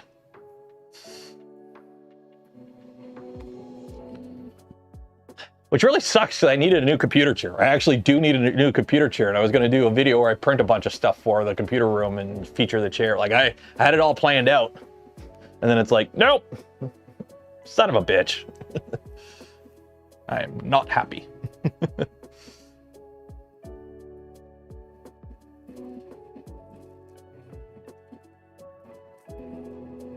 Yeah, the tool head's on tap. Tool head's on tap. On a 13-hour print, I don't think an extra minute of prep time really affects things too much. You okay, Troy J? Are you inputting missile commands into chat? Are you trying to hack the Gibson? It would sound petty to put them on blast. Yeah, I'm not going to. Like, honestly, I like working with FlexiSpot. I've worked with them in the past. Hell, I've bought FlexiSpot. This is a FlexiSpot desk, and my desk downstairs is a FlexiSpot. Just the desktop itself. They make a decent product at a decent price. I like use. My wife has a FlexiSpot rising desk. That's the one that they sent for the last promotion, and she loves it. So I really wanted to work with them, because it's like, oh, hey, a chair. Sweet. You guys do chairs. And then it's like, go through the whole process. So it's annoying. I'm disappointed. I really wanted to actually promote the chair. So it's super disappointing, because I sent the email last night at like late at night too. So like, I was in a good mood. I was watching a show, and then I get that email like, nope, we're canceling. We're full. Sorry we strung you along. Have a nice day. We'll talk to you in the future. And I'm like, really? Really?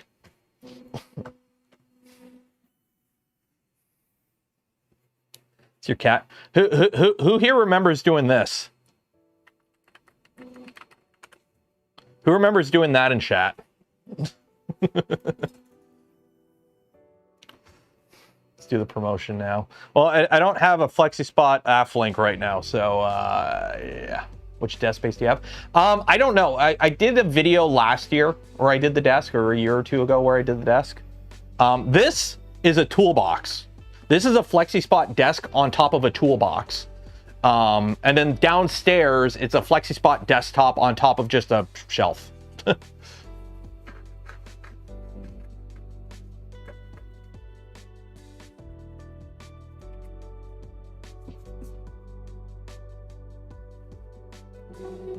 Okay, so here comes the part where I need to mash up maybe. Oh. Okay, I guess I don't have a prime line. It goes right into the skirt. So we're gonna have to fix that.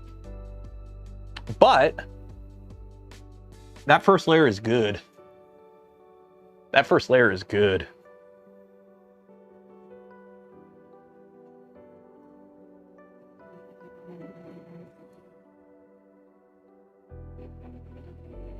Let me get the other camera over here so you guys can actually kind of see what's going on here. And so I wake in the morning and I step outside and I take a deep breath and I get real hot and I scream from the top of my lungs, what's going on?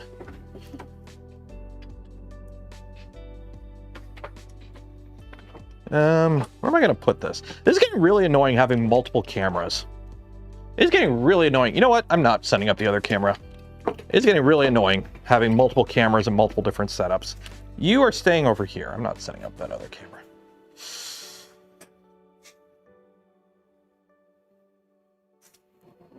There we go. Oh, I think it just goes right into the brim, actually. It's doing the brim. I'm pretty sure this is the default Voron profile, too, so... Oop.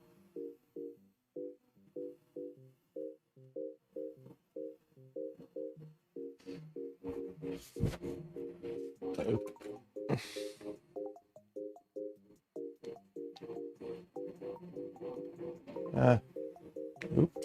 What is that noise? Think we're good? Actually, we might be a little too close to the bed.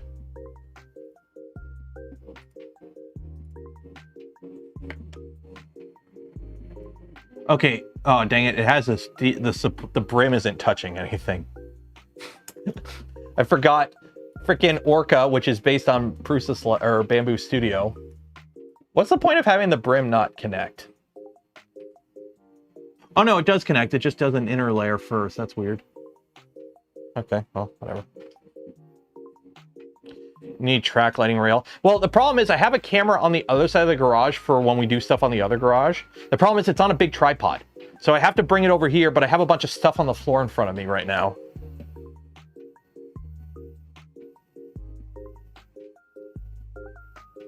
Okay, maybe we gotta move it up just a little hair more. 0.25 up.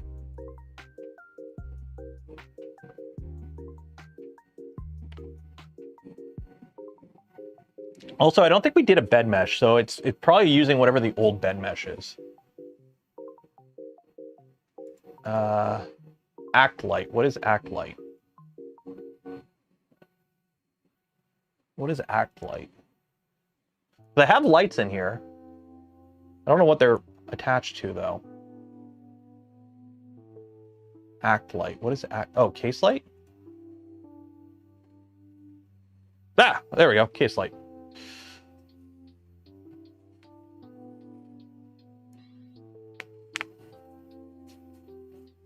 I was wondering if some default profiles had the brim have a 0.24 gap. It's like, well, here, yeah, it's just a big fancy skirt. Like, technically, they should just barely touch, but here's the thing. Like, you want, if you're putting a skirt on a print, you want that shit stuck to the bed. That means you're cutting the brim off. It should be one contiguous layer to get the maximum amount of stickage, right? Again, 2 seconds of trimming a brim is always better than a print failing 13 hours in, because it's warping off the bed, right? Yeah, I'm definitely gonna have to run a bed mesh on this and save it, because I don't think the bed mesh on this is good.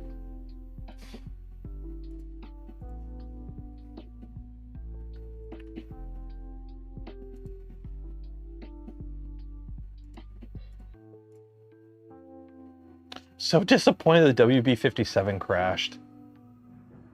Dang it. It's a plane. I know I showed it off earlier in the stream, but it keeps popping up on my timeline from various people sharing it. That's the high altitude research plane NASA uses for tracking flights, like rocket launches and whatnot. So when you get cool like aerial views of like the Falcon coming into land or whatever, or like the capsules coming through, and you see it and you're like watching it come down, and then you watch it go below and you're like, how is it below the camera? It's because this was the plane recording it. It's a Canberra, and it dang it, disappointed. I hate when old planes crash. It's like honestly the worst thing ever. Remember, was it a B-29? There was some World War II bomber, or it was like just after World War II. It like crash landed in Greenland, and they just kind of left it. And then a bunch of people, like, they bought the wreckage, they rebuilt it over like a decade, and then like just before they were about to fly it for the first time, it caught fire and burnt down, and they lost it all. I'm like, oh, as somebody who loves old planes, that is so disappointing. Like a kick in the nuts.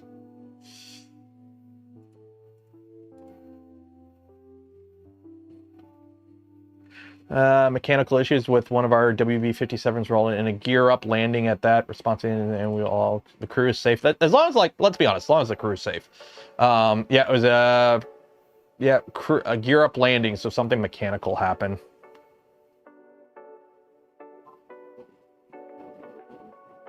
But yeah, like this is the footage like the WV-57 recorded. Like this is the kind of footage it recorded. This was New Glenn coming in for its landing. So like this is where you get these views from, is that plane. So that the fact that they lost it, I think they have multiple. I believe they do have multiple. So it's like they have more, but it's not like they have a whole warehouse of them.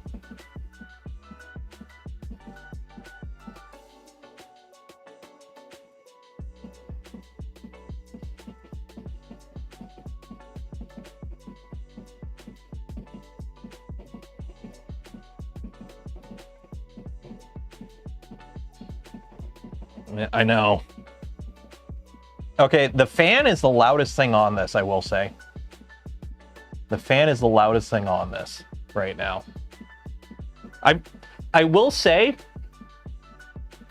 Voron V, especially the V2, if you set up your Voron right and you build it right, they are ridiculously quiet compared to some other printers on the market. Let's be honest, Vorons, if you set up your Voron right and build it right, they are ridiculously quiet compared to some other printers on the market. Like even my Venture XL is like, when it's running, it is quiet. Speaking of that, actually, I need to heat this printer up because we need to do some printing on it. What time is it anyways? Oh, we got time. We got time because we're just printing for the rest of the stream. I got to do some printing on the Venture XL. I need to print some grates for paint booth. I need to print some hex stuff for a paint booth. So I got to get that printer up and hot. Where's my tape measure? Shoot, did I bring it inside? I think I brought it inside. I'll use this one. Fans do tend to be the loudest. Yeah, once these fans kicked on, like, I can't hear the motion system. You guys can't hear it either because of, whatchamacallit, noise dampening. Okay, let's see, what do we got? How big is this? So this is gonna be my paint booth. So that is 60 millimeters. So let's do 62. So that's as big as the bed. Yeah, so I gotta fill the bed. Yeah, 60 millimeters, yeah, that's, or 60 centimeters, right? 60 centimeters, yeah, so I gotta do a whole bed print. So I gotta do two whole bed prints on the Venture XL.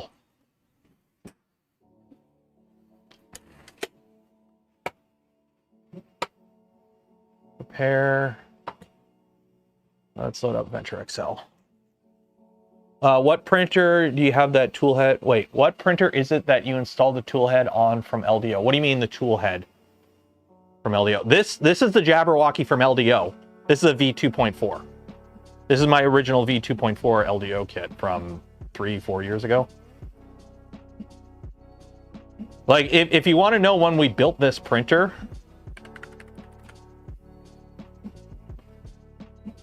zoom in a bit so you guys can see better. View your channel, live, oldest.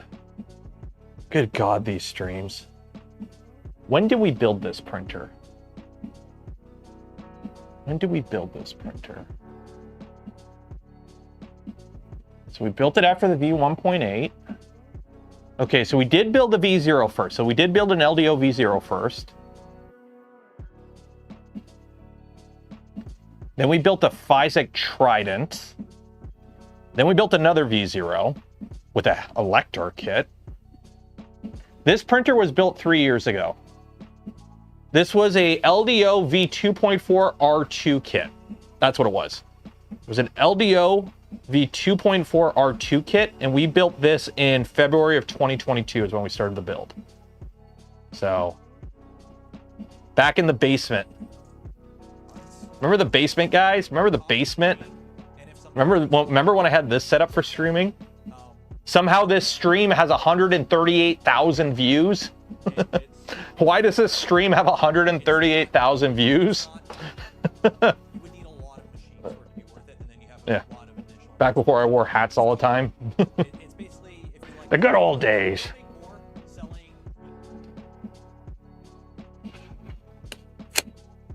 So yeah, this is a 3-year-old printer. Actually, 4-year-old printer, pretty much. So yeah, when you think 4-year-old printer, what is a 4-year-old 3D printer? This is a 4-year-old 3D printer. The apron? I have the apron right here. Oop, don't knock over the heater. Ah, it's caught on. What are you caught on? Yeah, I got the apron right here. I just don't wear it in the winter. There we go.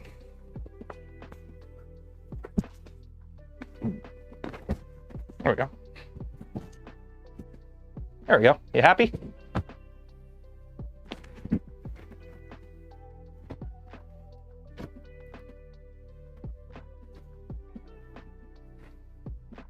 There we go.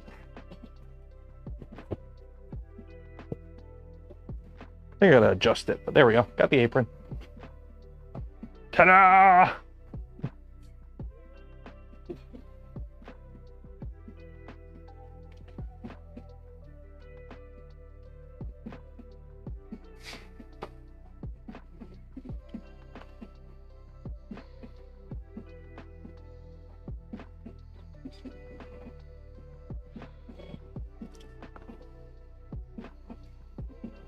Okay, so where is hex grid? So what I need to do, because I'm setting up the paint booth on the other side of the garage so I can do sanding and painting. I need... I'm trying to find it. Because what I want to do... Hex... wall, maybe? Hex wall? This. So what you do is you print the hex grid here. Where's the wall?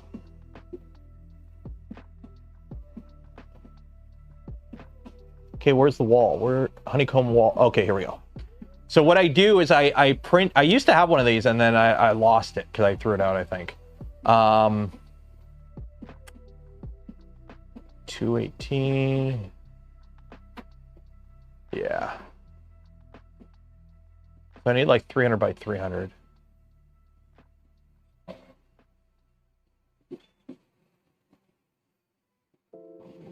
So basically I want to print a bunch of these to put on the base of the paint booth. So that way like nothing's actually sitting flat on the ground. So I want to print a bunch of this. So download.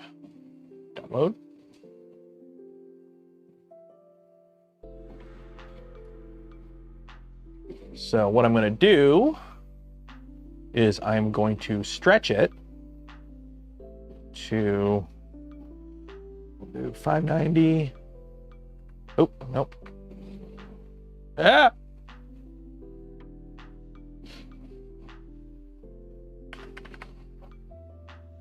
Oh.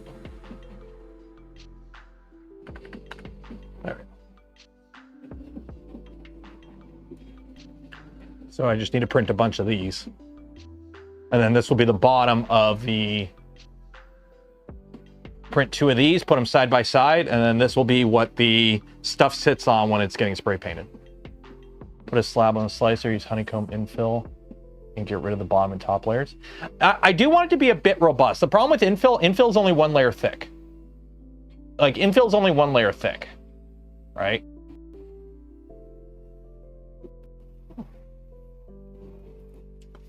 Right, I want this to actually be somewhat robust. Like, I am going to turn off infill on it, because I don't need infill on it. Because, let's be honest, like, 3 walls should be pretty robust. You can change infill width, yes, but that is just an extrusion thing. That's just an extrusion thing. Oh, I don't need a brim. No brim.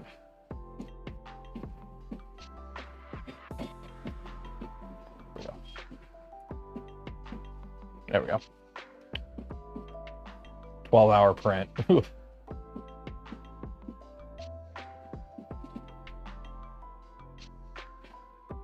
There we go. What about painters pyramids? Well, I could do that too, and I do stuff like that too. But I'm going to be sanding in here. I know you shouldn't sand in your paint booth, but like I only have room for one thing in the garage. I don't have room for a sanding booth and a paint booth, so I got to make do with both. So at least this way, if I'm sanding, when I'm done sanding, I could just pick these up and just kind of vacuum and then put them back down. And it should keep it a bit cleaner. And then I can also do triangles on top of it. But for like a lot of the stuff I'm printing, it's like a big, you know, it's power armor parts, or it's like a mask or something. So it's big already. So it's going to be hard to sit it on triangles to begin with. So.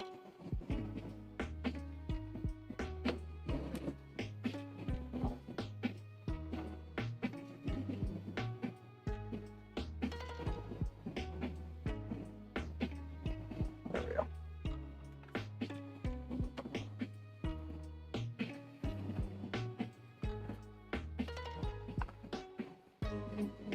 So that is 800 grams of filament. That's a lot of filament. Let's just do 2 walls. 2 walls.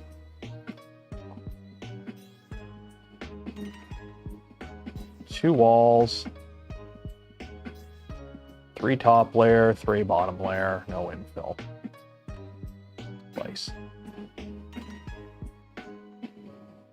Make it a vacuum table with a box. That's a good idea. I don't think I have room. Like, the plan is basically I'm gonna have a box fan next to the table. So I'll have the table, like it's a workbench, right? It's like a 24-inch deep workbench, essentially. And the plan is basically have, like, use some foam to make like a box around it. And then have a box fan on the side sucking into some filters. I don't think I have Z-Hop enabled. That was a drag. Oh well.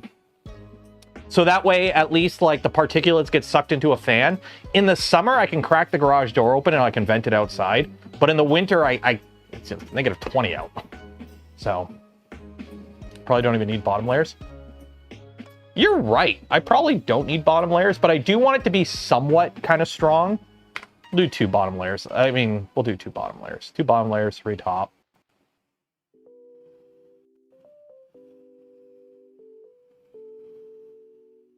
Shallow MDF box. Yeah, I could do that.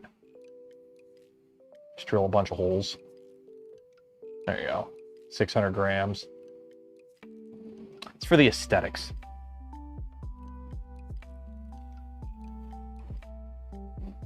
So I need to find some bulk cheap filament to...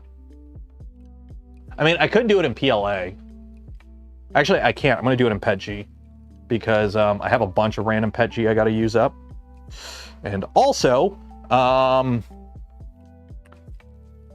I got a bunch of random PETG I got to use up. What are you? You're PLA.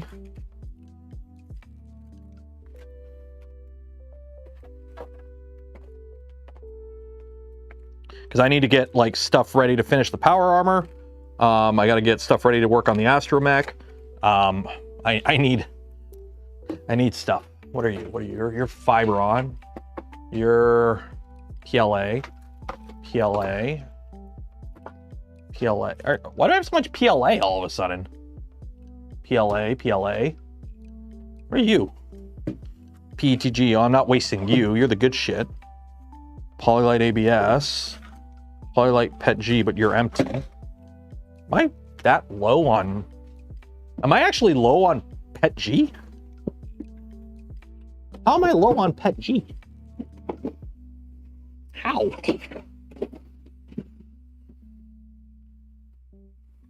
I mean, I could... Where are you? Crew Cement. ASA. Really, am I low on PETG? That'd be a surprise if I didn't. What are you a big school on? What are you? Polymid PA6 glass filled, 2 kilograms. Why do I have a 2 kilogram spool of when did I get a 2 kilogram spool of polymid? What are you? PLA. It's all PLA.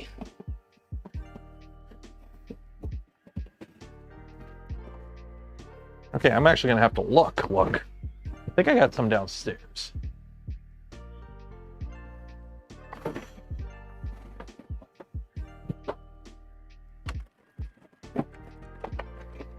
Nope.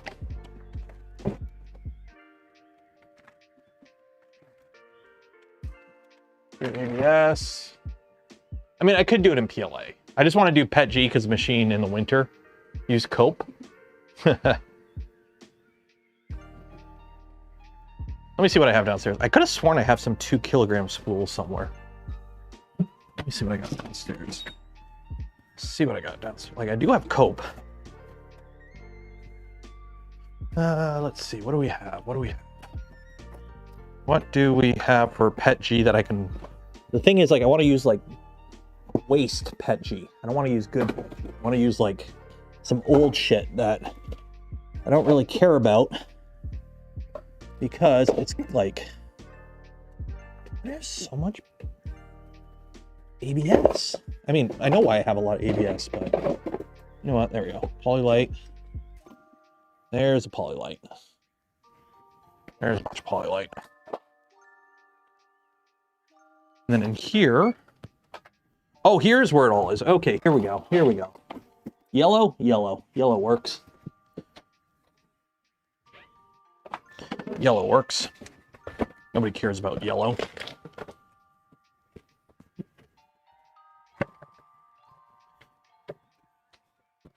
There we go. I mean, it's all going to get covered in spray paint anyway, so there's no point worrying about it. Yellow. There we go.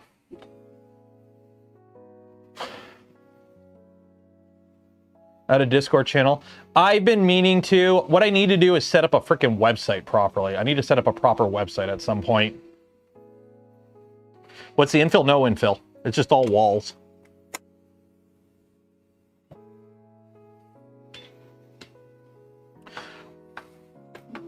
And yes, I know the infill is pretty much too high of a percent to make sense. Like, I think we're printing with like... It's 15% infill, it's crosshatch. I'm doing a long print because I want to put hours on the machine. It's not so much making the print more efficient. It's I want to put some hours on this machine to make sure the machine is good and ready before we put any additional things on it like an MMU unit. I want to make sure everything's working before, like, the worst that could happen is we put the VVD on here and we start having jamming issues and we think it's VVD related when it's actually extruder related. So I'm putting hours on the printer, just printing random shit. In this case, a 13-hour Thanos bust, just so we have hours on the machine to make sure what we've changed is good. The printer is printing reliably and it's printing to a quality that I'm happy with. And then we'll add multi-material to it. Well, it's because it's only doing one line. Crosshatch basically is all straight lines and then it alternates every bit. Could we speed it up? Yes, I mean, we could put a 0.6 in here. Oh, are you talking about the Venture XL? The Venture XL already has a 0.6. It's got a 0.6, which I think is a pretty good happy medium between... it's a pretty good happy medium, I think, 0.6 to 0.8. It's not as you're not getting as much flow as a 0.8 in terms of like the thickness, and you're not getting as much detail as a 0.4, but you're getting pretty good detail still, and you're getting pretty good flow still. So I've been happy with the 0.6 so far on the Venture XL. That's what it's been chilling with.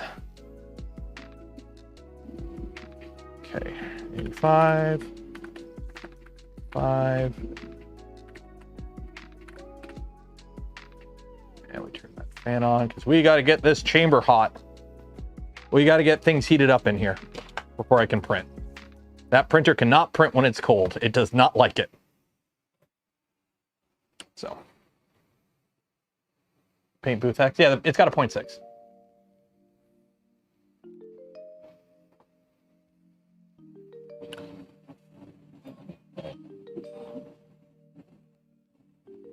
So we haven't enclosed this printer yet. I got to enclose it. I'll do it. We'll enclose it later. It'll take 2 seconds to enclose, but we still have to re-enclose it. I just put the back on for aesthetics.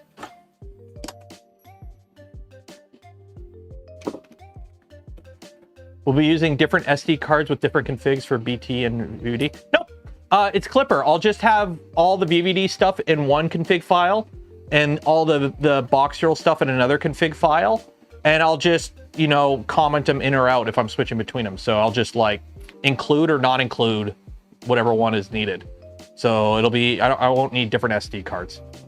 Hopefully. I don't think, yeah, that doesn't make, that's not something I think I'll need.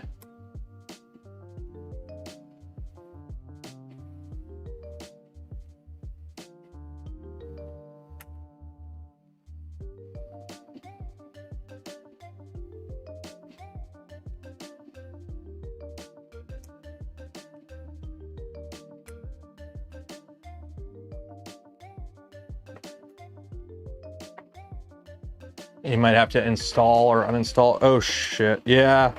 Yeah, if they have separate add-on, like, are they like add-on plugins or are they config stuff? Just restart Clipper after the change. Yeah. Well, we'll see. We'll see. We'll see. The plan is to try the VVD first. The plan is to try the VVD, get some hours on the VVD, see how that works. Then we'll switch over to the box turtle. And basically everything we did on the VVD, we're going to do it again on the box turtle. And then that way we can do a side-by-side comparison between the two. So it's kind of the idea.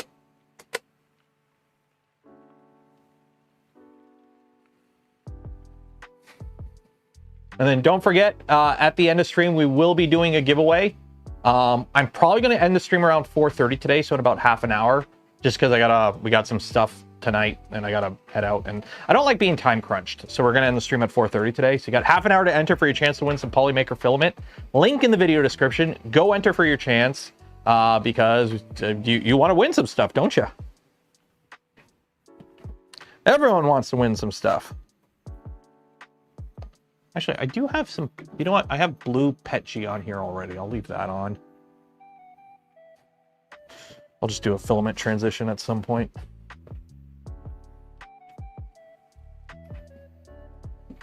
This printer should have a heated chamber add-on so you can do multi-material. Why? It can already, you just need to enclose it. It's a Voron. Stock Vorons easily get into the high 50s, low 60s in the chamber already without additional heating. So it'll be fine for ABS. Also, yeah. Fancy. Yeah, it's the Jabberwocky. I'm liking it so far. Other than the fact that it didn't have enough chooch on the stock profile in terms of power. So that is a little concerned. This is also another reason I'm doing a long print on it, is I want to make sure the motor doesn't overheat. A little concerned about the motor overheating, but other than that, yeah.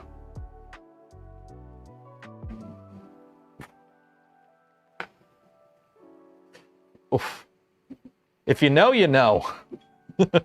If you know, you know. Good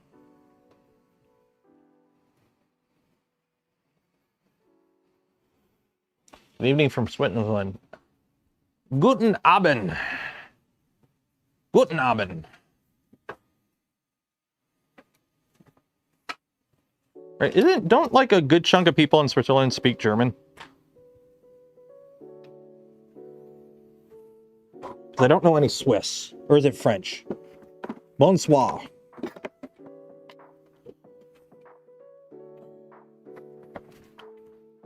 Okay, let's turn you on. Tilt you this way.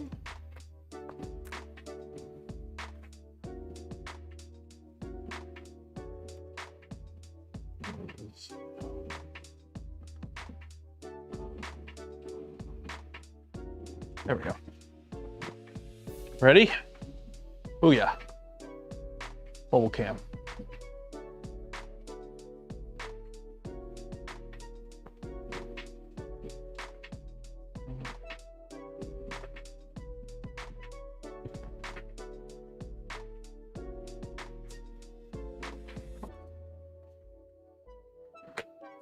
Do I print the props an hour mostly in Petchi? Not really. I've actually, for the most part, it's mostly ABS and ASA. I've kind of started doing Petchi more on thin stuff because of the layer adhesion. I find post-processing ABS and ASA better because you can just acetone weld it together. You can do a bit more. It sands easier. It's easier to smooth, I find. No temperature issues like PLA. PETG is harder to post-process, but it has better layer adhesion. So for example, on the power armor stuff, that's pretty thin. Let me grab it here. Bouncing everything around. Move that. Yeah, move that 1 second. Oh man.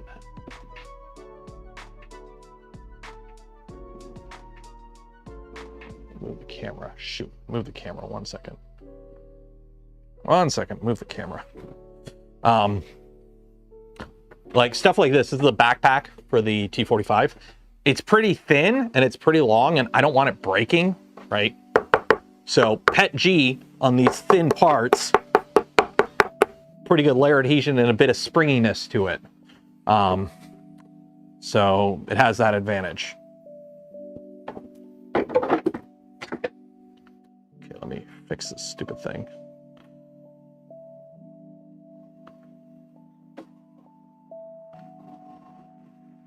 There we go.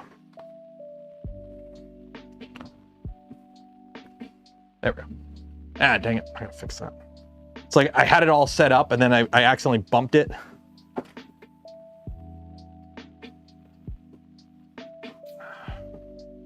Oh, it's that one. Okay, I'll unlock that one so I can pivot. There we go. Now I can rotate.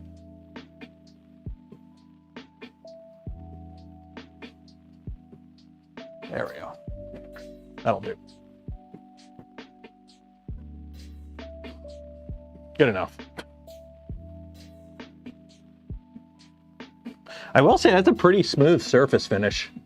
That is a very consistent surface finish, so that's good. We're not getting head wobble.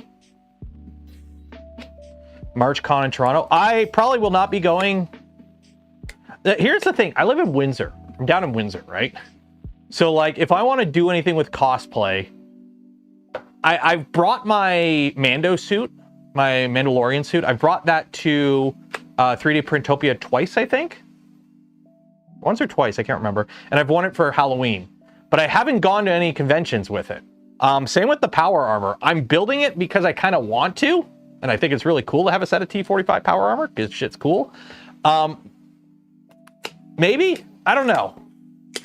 It'd be cool to go, but like I don't have any sponsors for anything, and I don't do, like I'm not known as a cosplay person, so I'm not in with any groups that do that stuff. So I don't know. It is kind of one of the things I want to somewhat move into. Like for example, I really want to do an HEV suit from Half-Life next, and I actually want to try making one of those using not a lot of 3D printed stuff. I want to use like the foam that a lot of people use, because while 3D printing armor works really good, it has a downside where it is not mobile. It is very rigid. Yes, I know you can 3D print foams now, but yeah. Does cosplay still soften in a warm car? Yes. That's kind of the problem with like if it's PLA based, I don't trust it in any sort of warm environment. If it is PLA based, I do not trust it.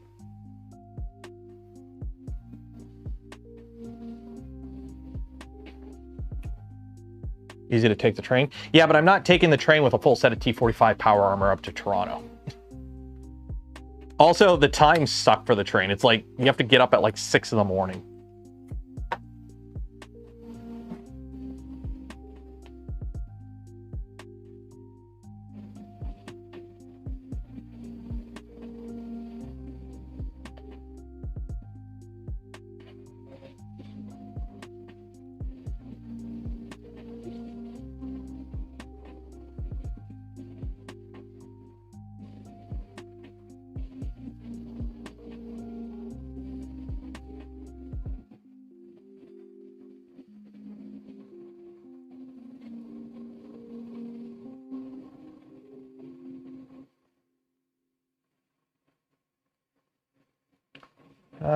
Wear the armor on the train.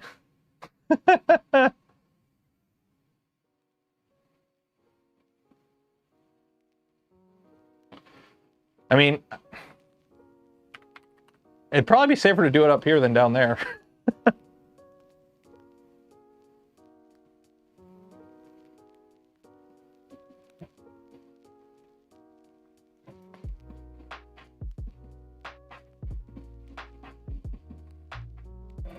Oop. Okay. Every time it does a drag across all the filament, it goes like...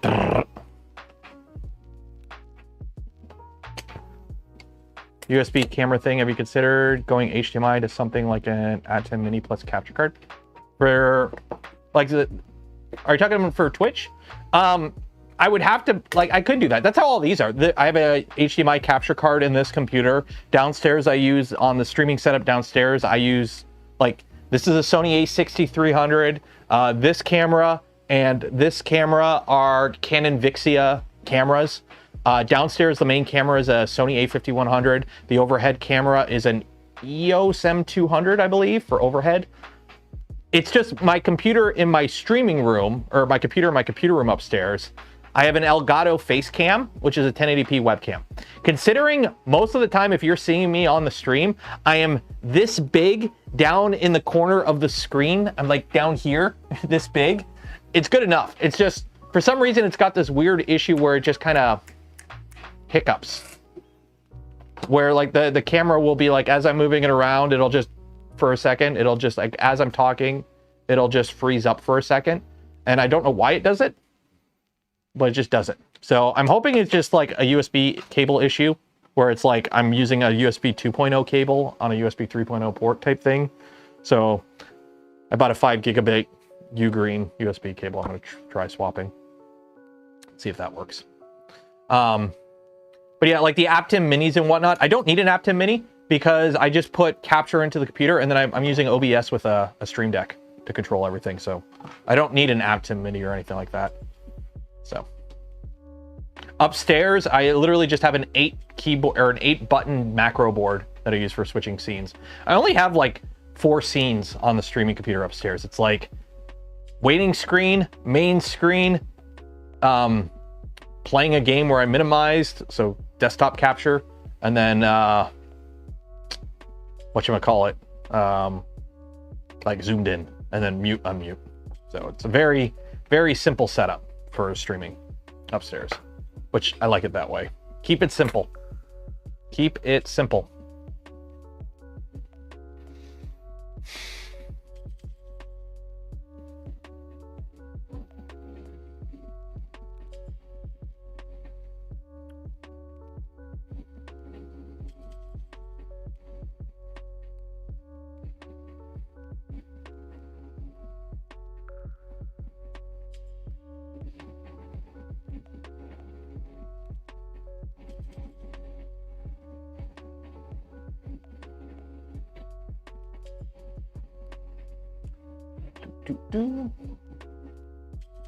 How warm are we in the chamber here? We are up to 37 Celsius or 38 Celsius on the chamber. Let it get a little bit warmer and then I'll start the print. The OCD. Oh, the unused T-nut. Yeah, there used to be a drag chain. I just haven't taken the T-nut out. Do you think it makes sense to print props with filled filament or post?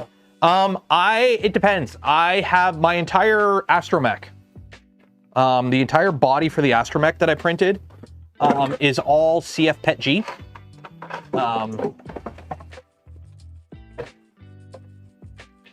So let me grab it here. Oh man, this thing's heavy. Oh no! I dropped a bunch of parts. So the entire dome of the R6 astromech, which I'm waiting until I get the paint booth done so I can actually start post-processing this better.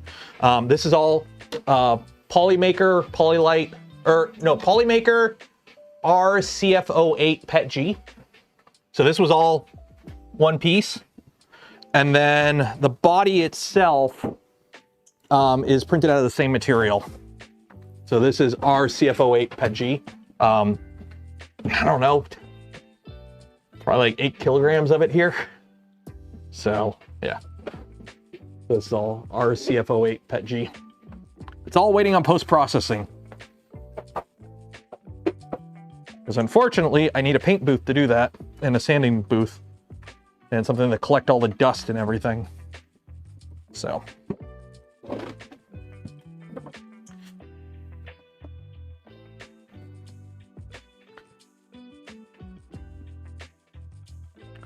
Okay, let's upload and print this. Let's get this going. Print. Upload and print. I did. I was actually, for the longest time, I didn't use filled filaments until I did the T45 Power Armor helmet. I did that, and to be fair, it was Pantheon CF PET G, but it's still a CF PET G. And I really liked how that turned out. I really liked it. Smoothed really nicely. Yes, it's a filled filament, and yes, it's carbon fiber, so you probably should wear a mask when you sand it. But I find it filled better with it smoothed out quicker once you started sanding it and post-processing it. So you put a couple coats of heavy primer on it, use some Bondo to fill in anything very bad, and start sanding it, and it smoothed out a lot quicker than ABS, I found. But you have to build it up. PET G, working PET G, I find is not as easy as working ABS. With an ABS or ASA print, I can sand it flat right off the printer and then start doing priming and painting. I find with the CFO, the carbon fiber PET G, you have to build it up before you sand it to get the best result. So. Did the camera move? Did I move the camera again? I think I bumped the camera again. Okay, let's. Ooh, there we go. That'll work.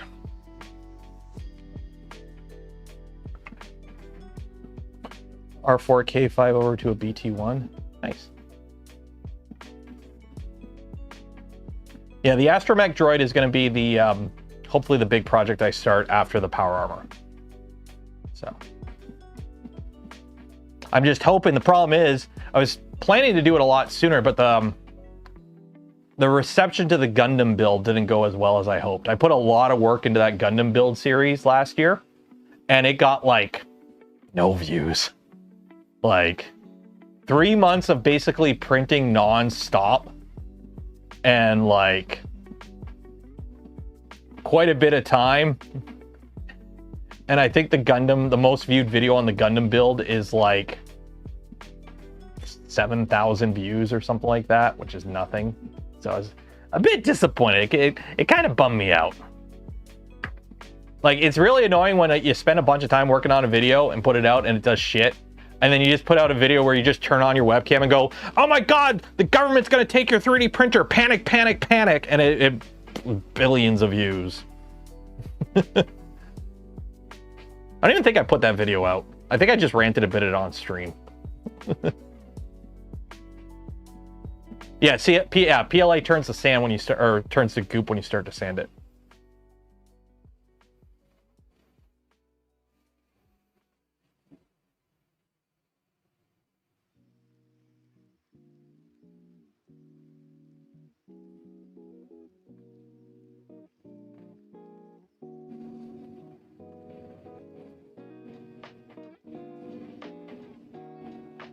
Channel's mostly focused on 3D printers. I know that. That's what I've been trying to move it away from strictly 3D printers. But then I decided to start doing all the side project stuff on Twitch. The problem is 3D, no offense, I'm gonna be that guy. 3D printer content nowadays is boring as shit. Hey look, new company came out with enclosed Core XY with AMS type add-on. Wow, exciting. Look at the Flexi Dragon I printed. Look at all this landfill I printed. Buy it with the affiliate link below. That is 90% of the new 3D printers on the market. I don't do printer reviews, and kits have kind of not been as popular as they've used to been.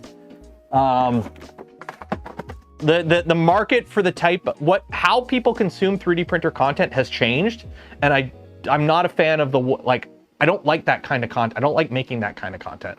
So it's shit, I gotta adapt. So until I get my hands on it. I can't wait to get my hands on an index, because that's actually something different and new and interesting versus enclosed Core XY number 444582887.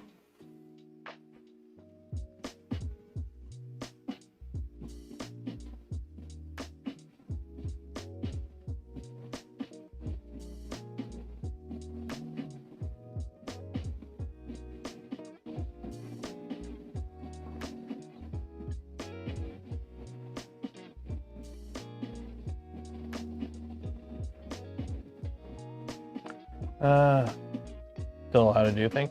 I know those will always be good. Like that's half the reason. Half the reason my channel is able to operate the way it is one, support from viewers like you. Thank you. And also I have a bunch of evergreen content. The problem is, about a year and a half ago, YouTube changed their algorithm to basically like deprioritize. Like it really sucked. Because when I decided to make the decision to go full-time YouTube promoted live streams a lot more. So like my biggest viewership year ever on my channel was the first year I went full-time YouTube. And then YouTube changed the algorithm so that live streams are not promoted like they used to be, especially VODs of live streams. And it basically kicked my channel in the nuts in terms of viewership number. So I got not over-promised, but the numbers were really good until they changed it. And as a YouTuber, you're at the mercy of the algo. So the moment they change the algo, it's like, hey, what you doing, which used to work, and you're doing the same thing that used to work, doesn't work. So.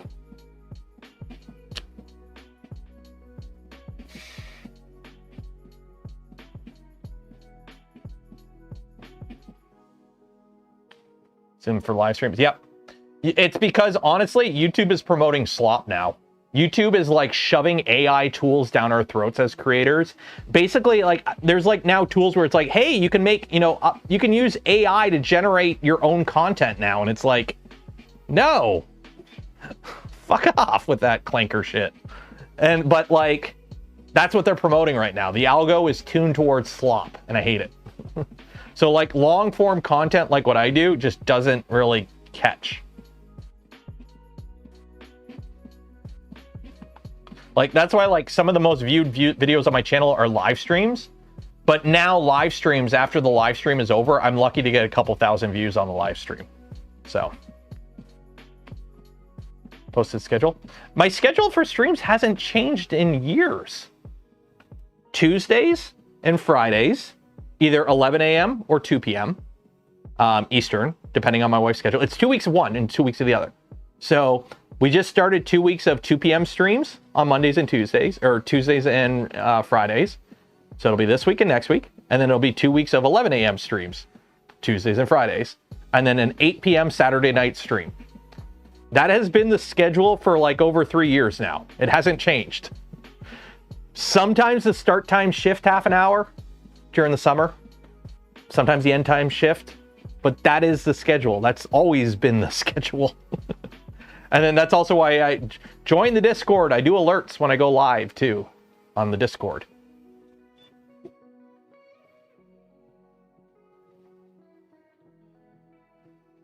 But yeah, it really sucked. When I went full time, YouTube was actively promoting live streaming a lot more.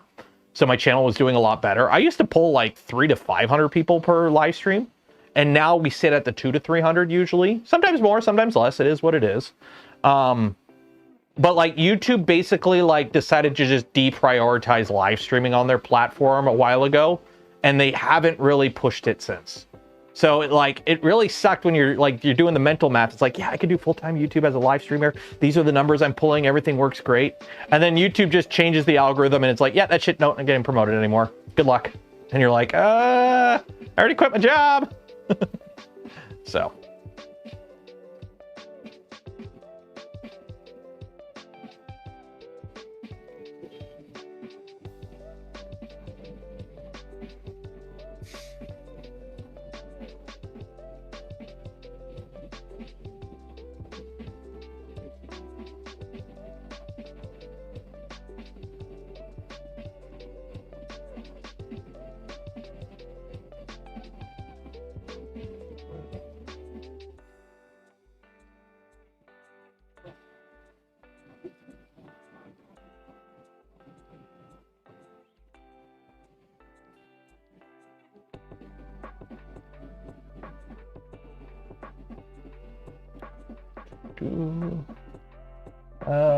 Hello from Germany. Guten Abend.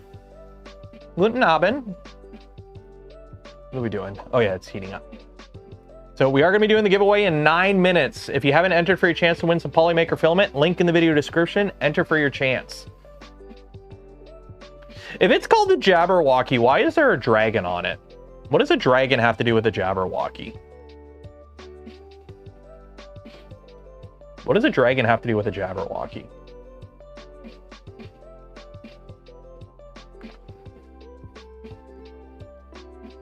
Service?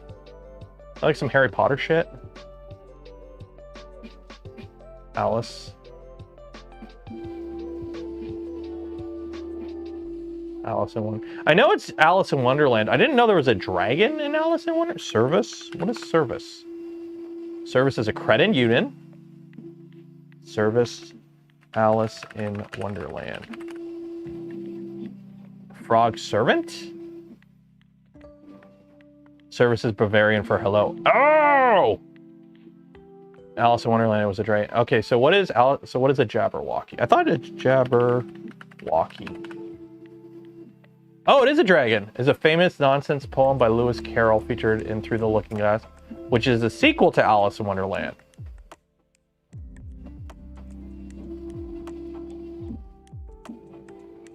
Apparently this is a Jabberwocky. This is from like the movie, I think. That's a Jabberwocky? Okay. Never seen the Alice in Wonderland movies. Actually, I might have. I think I might have gone to like the Tim Burton one with Johnny Depp. I think I saw that in the movie theaters. I think a girl I was dating at the time, we went to go see it, maybe.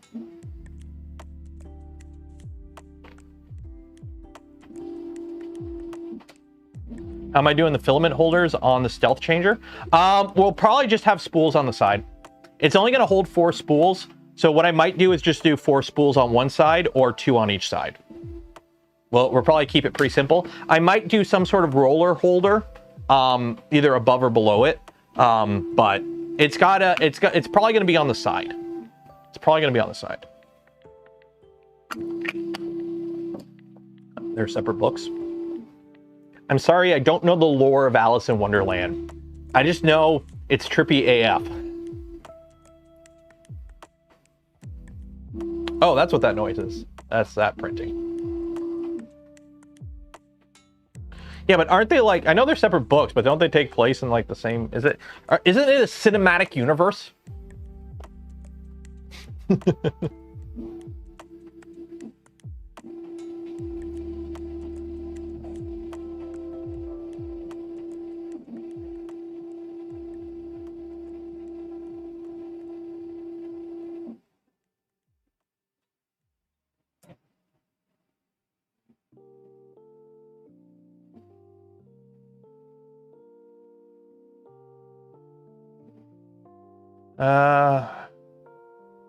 Being given at, yeah.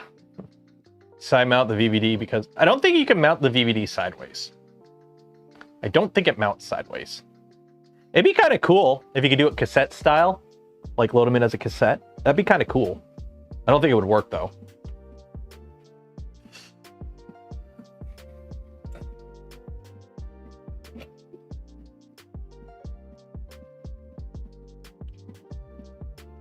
Okay, so I'm waiting for it to get back on a, okay.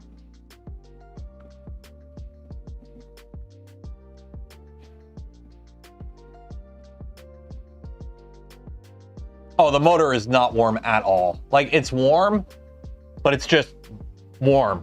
So we're not worried about heating. We're good there.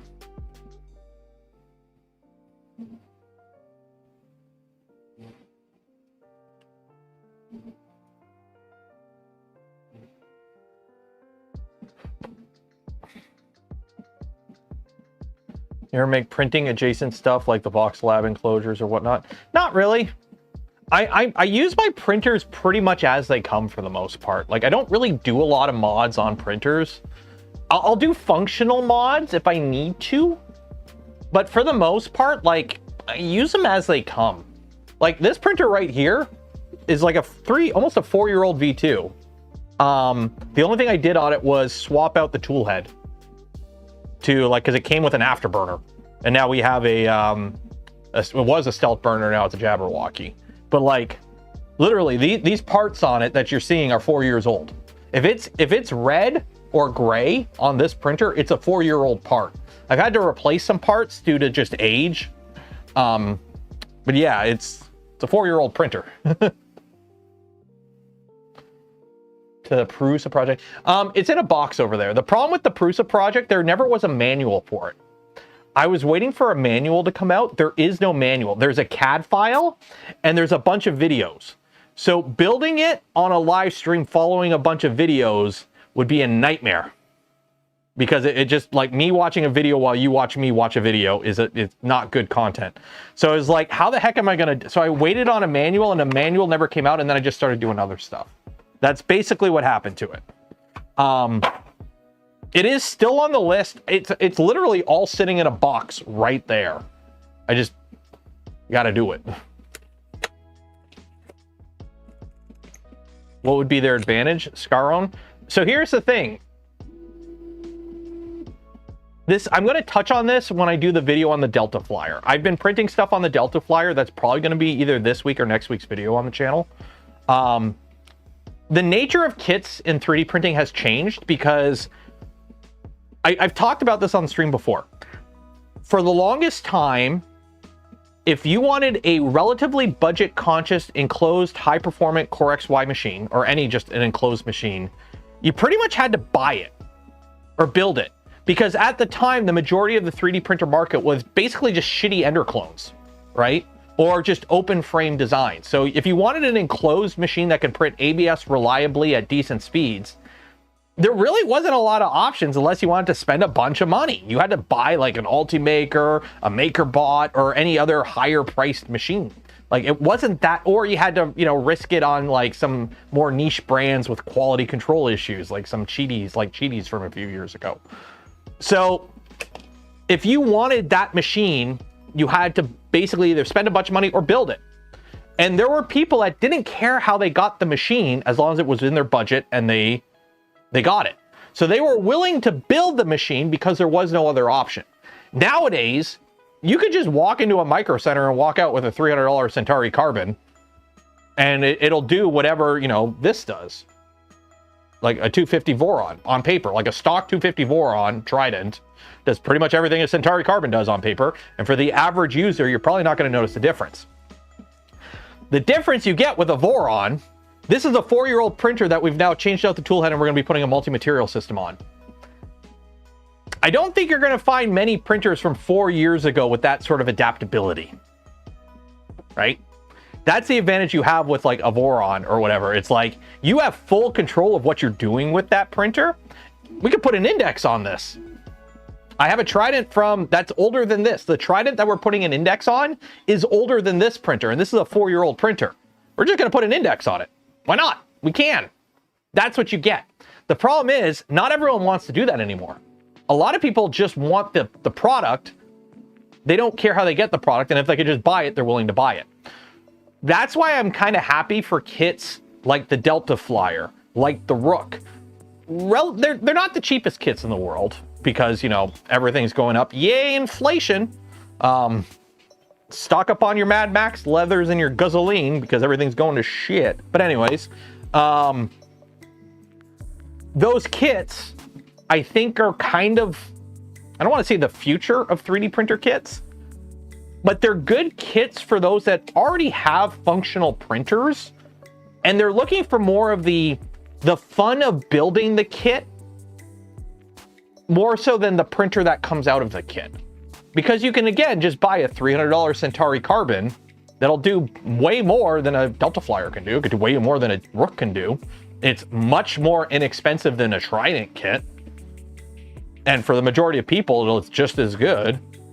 So full Voron kits will still exist because there are those that want them. The same way people build kit cars and tune kit cars, and they, you know, people build, you know, RC planes and quadcopters. I build and fly my own quadcopters, my FPV quadcopters. Majority of people don't. They just go buy a DJI, unless you're in America. So it is what it is. It is what it is. Kits like really nice Lego sets. Yeah. So like those kind of printer kits and those electronic project kits, they're fun little hobby kits, right? You buy it, you print the parts on your printer, and you build the printer and you have fun with it, and you mess around with it, you customize it, you tweak it, you tune it. it's just a fun little side project. Okay, we're gonna do a giveaway now. This is your reminder. I'm giving you like 1 minute to enter if you forgot to enter. That is gonna take a while to print all those hexes. So go do that now. Go do that now. Go enter now. We're gonna do the giveaway. And then I gotta go make dinner for the family quick. I built a Rook 2020 Mark II for fun of it. Rarely actually use the printer. Yep. Then you put it away and never use it. I have a Rook somewhere. I have 2 Rooks. But like, let's be honest. When I build a Rook on the channel, we're having fun building the kit. We build it, maybe do a video on it. And then afterwards, should I print this thing on my Rook? Or should I print it on my $10,000 Pantheon? That's right there, and it's already loaded with filament, and it's already set up. Or, hey, I need to print a bunch of parts for this printer build. Well, I could print one part at a time on the Delta Flyer, or I can use those 3 Prusa Core 1s right there on the shelf that are already loaded up and ready to go. Like, they're fun projects to build, and that's what they are. They're, hey, you want a printer for your kid? You know, your kid's into 3D printers, or you're into 3D printers and you think your kid might be into it. Buy a cheap kit, build the kit with your kid, let the kid play around with the printer, have fun building the printer together, make it a little thing. So it's I'm gonna pull a thing from video games right now. Quit min-maxing everything. Not everything needs to be min-maxed. Sometimes it's just fun to do something a certain way. Y'all killed World of Warcraft by with that shit. And you're ruining first-person shooters with everything being a sweat fest. Quit min-maxing everything. Have fun. Damn it.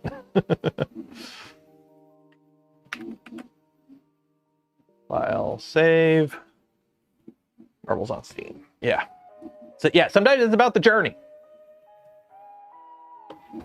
Okay.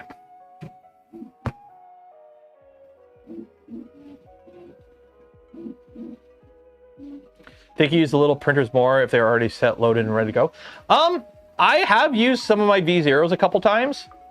The problem is, like, everything's optimized, right? I only have so much rooms for so many printers set up at a time.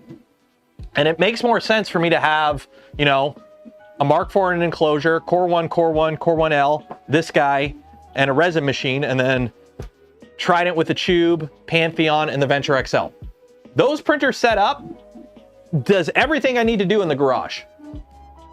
And then inside, I have another Mark IV. I have 2 Mark IVs, one with an MMU3. I have a Prusa XL, and I have another V2 inside for if I am downstairs and I'm printing ABS or something else. Those printers have been like my fleet for the past year or so, and they have served me perfectly. I've had like no issues. It's funny, I have more operational Prusas right now than I do Vorons. And this is the Voron guy saying this, because I don't have to do anything with them. They're just there and they work, and I don't gotta faff around with them. Great stock profiles. They all print exactly the same. I have some Vorons that print a little bit better than others. Different profiles for different ones because they're all slightly different. The Prusas are all just Prusas, and they all just print Prusily. Prusa printers printing Prusily.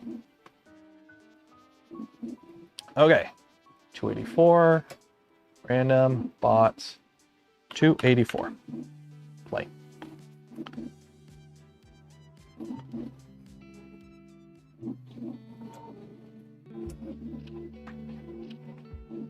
Okay, wrong button. So how this works is if you win, you get a spool of filament from Polymaker. But if I pick your ball and you win, you also get a free hat along with your spool of filament. We actually almost had somebody win the other day. So maybe that's a sign. Maybe that's a sign, this ball right here. Greenbeard, 49. You're a very lucky ball today, Greenbeard, because if you win, along with your spool of filament from Polymaker, you get a free hat. If anyone else wins, you just get the spool of filament. Good luck. Good luck. Remember, exclamation mark zoom zoom makes your ball go faster. Exclamation mark gullible makes everyone else go slower. And if you like the smash button, ring the bell, or subscribe to the channel. It might make your ball go faster. It might grease it up a little bit. Who knows? Who knows? Oh yeah, luck. Don't forget, if you do gift memberships during this time, it will 10x your luck. But don't forget, luck is an intangible value. So you can't be for sure if it's, you know, how much it actually impacts things, because it's intangible. But Solaf is in the lead here for now.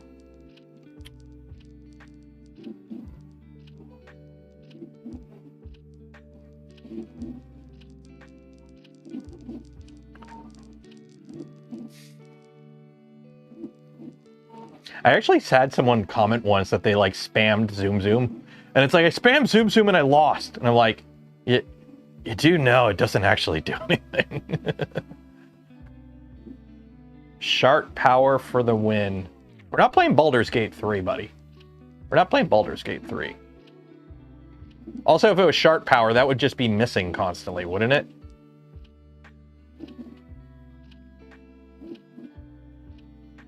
If your luck is negative. Well, if your luck is negative, it's the Gandhi rule, right?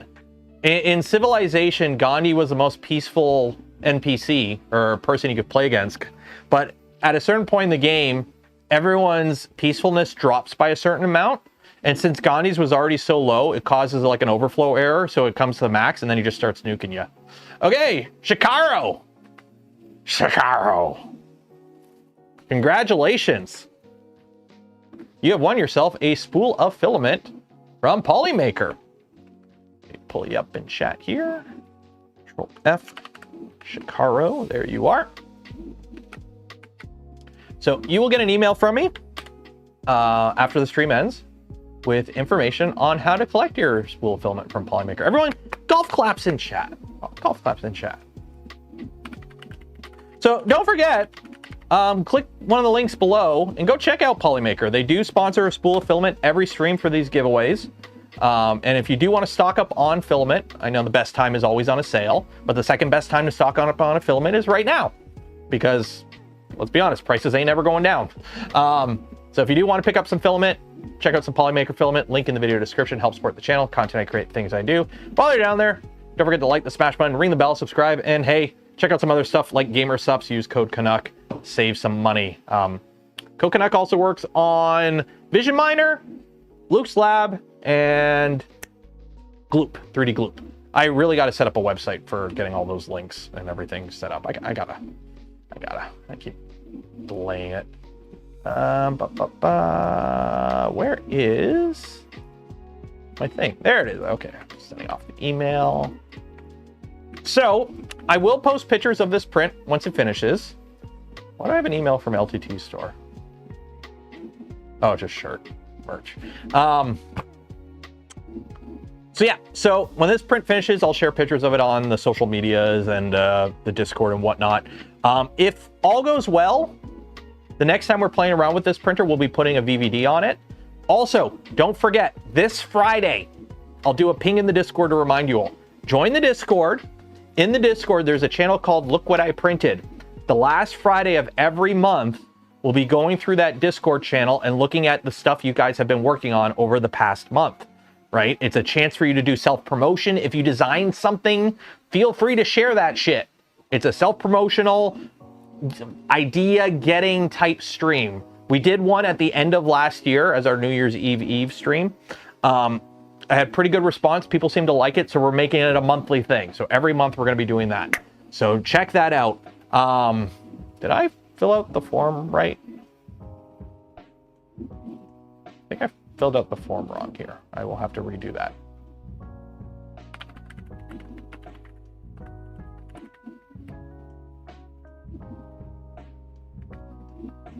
I filled out that form right.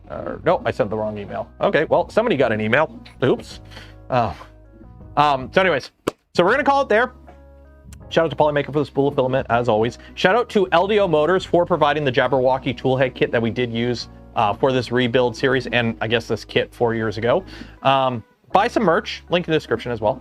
And for those that donate to the channel, gifted memberships to others, or became members of the channel yourself, I thank you. Would not be able to do the things I do, create the content I create without your continued support. You make it all possible. Enjoy the rest of your week. Be safe out there. Wash your hands. Stay off the ice. And I will see you in the future. Good night.